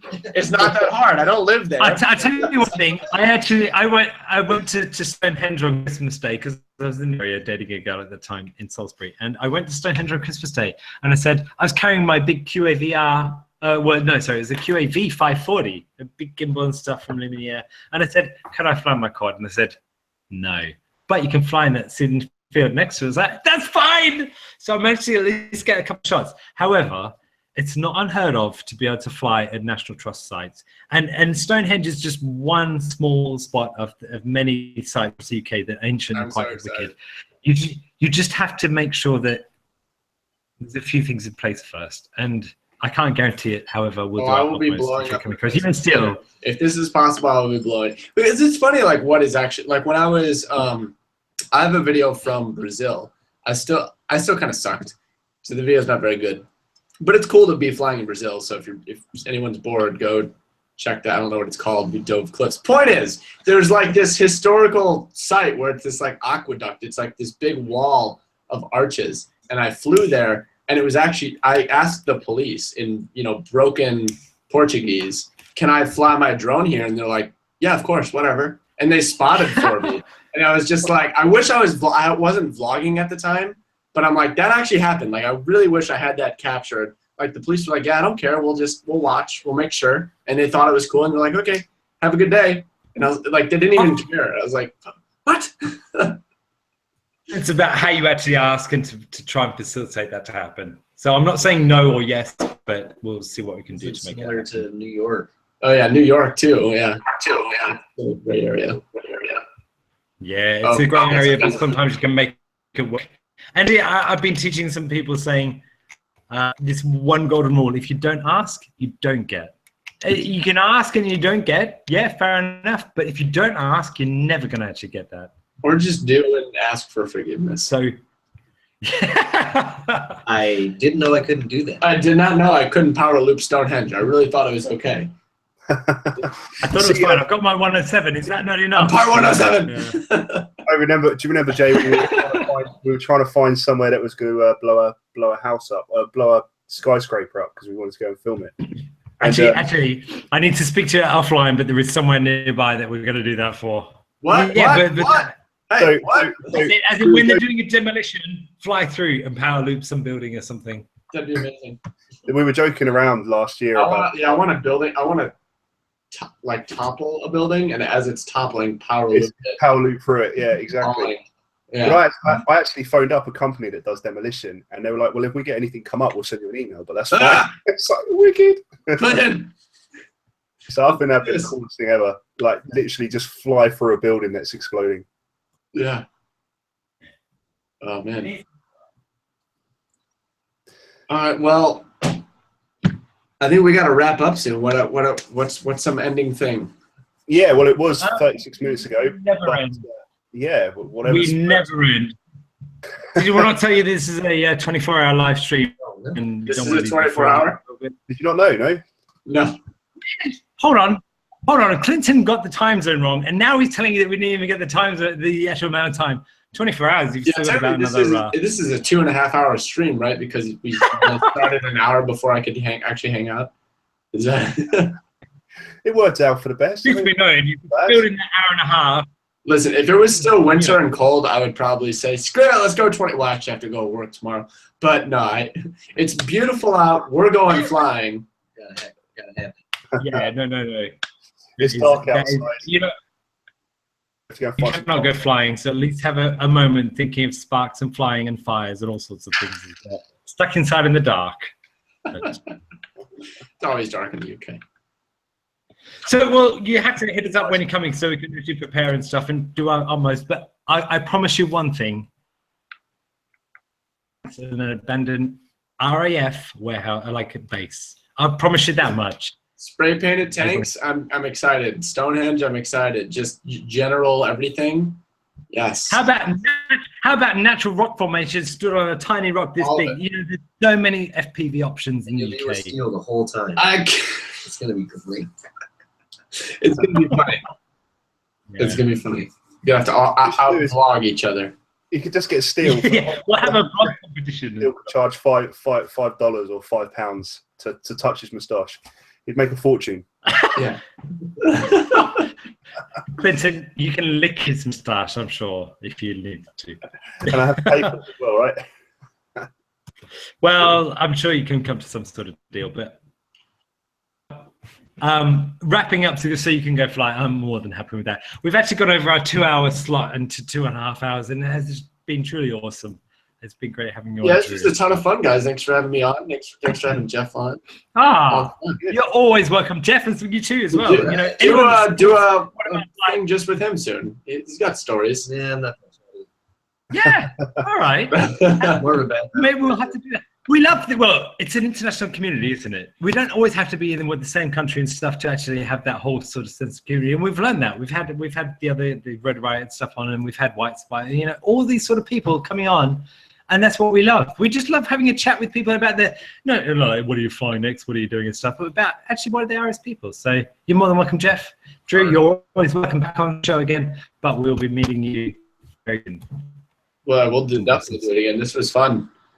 That was good. And I'm sorry about the time zone issues. I genuinely... Yeah, don't worry. He hasn't received his full punishment yet. We will I'm never still gonna whip live him down and sort of. You get a Never. full flogging. You've lived in the UK for how long? 30 odd years, and you still haven't worked out this British summertime thing. I genuinely thought. Failure, and I licked all the stuff earlier. Yo, they were telling you. I licked everything. I licked 2 GoPros and a quad. I only lick my own cameras. I can't be licking this. Well, yeah. Actually, Jeff, Do it. it's more of a GoPro. It's more of a GoPro question, but since we've got as a guest as well, do you actually lick your GoPro lens to clean it? I do. It seems that's the general trend at the It seems to moment. work better. I mean, you give it a little wipe of the shirt. Yeah, Because there's nothing Get that worse saliva than out. your best flight of the day, and you watch the footage, There's a and there's a spot. little smudge. There's a little smudge right Yeah. there. It was What like is this that was the talking coolest. That was the coolest thing I ever did, and it looks like this. Yeah. And you're watching it back with your thumb. Yeah, I'm with you on that one. Well, on behalf of everyone that's in the chat room that I've sort of neglected for the last hour because it's been too much fun speaking with you, but and you especially, Drew, because you came in from the very start. I would like to give you a massive thanks for coming on Let's Train Out. And Clinton, have you anything to say? No, it was a good show. It was really good. Clinton? Once again, It was really I good. am very, very sorry for the time zone issue. You're the worst. Hang your head. Come on. Hang your head again in shame. There we go. That's better. No, but likewise, you're always welcome on the show. Maybe we'll even do a live special when you're over here. That'd be fun. Let's do, yeah. We'll talk. This is Yeah, good. definitely. All right. But you have been listening to Let's Train Out with the illustrious Drib, also known as Drew, and also Jeff, who made a late entrance Vortex. from XLRC / Just give you a plug. Come on. All the things. Go XLRC.com. Vortex. The original. OG Vortex. Well in there, aren't you? Right, stuck in there in all fields and absolute love. But Well, thank you guys so much for having us on. Thank you See you very much. later. Enjoy the flying. Bye. See you later, everybody. I can't. Here, Tom. You have been listening to Drib and Drew on Let's Train Out, and we've gone much longer. I don't know. In fact, have you even checked the chat room? Because I haven't checked who's still in the chat room. I'm guessing there's still some people listening. That was 42 minutes, the longest one yet. We're actually preparing for a new event coming up later this year for the 24-hour FPV, which I know Striker has been looking forward to, and many of us as well. So we will actually hopefully even get a trip for something. You have been tuned in to Let's Train Out. Thanks, Clinton. Thanks you all for listening. Thanks, You've Jay. been listening to us and should I stop it then? Because I feel like we could go on forever. Ever. Fine. Don't forget to click like down below. Leave a comment saying that was actually a fun show or that was rubbish, whichever you want to do. Just speak your mind. And don't forget to subscribe if you're not already done so you can find out the latest of when we're actually putting these things out. You've been listening to Let's Train Out. Love you all. Bye for now.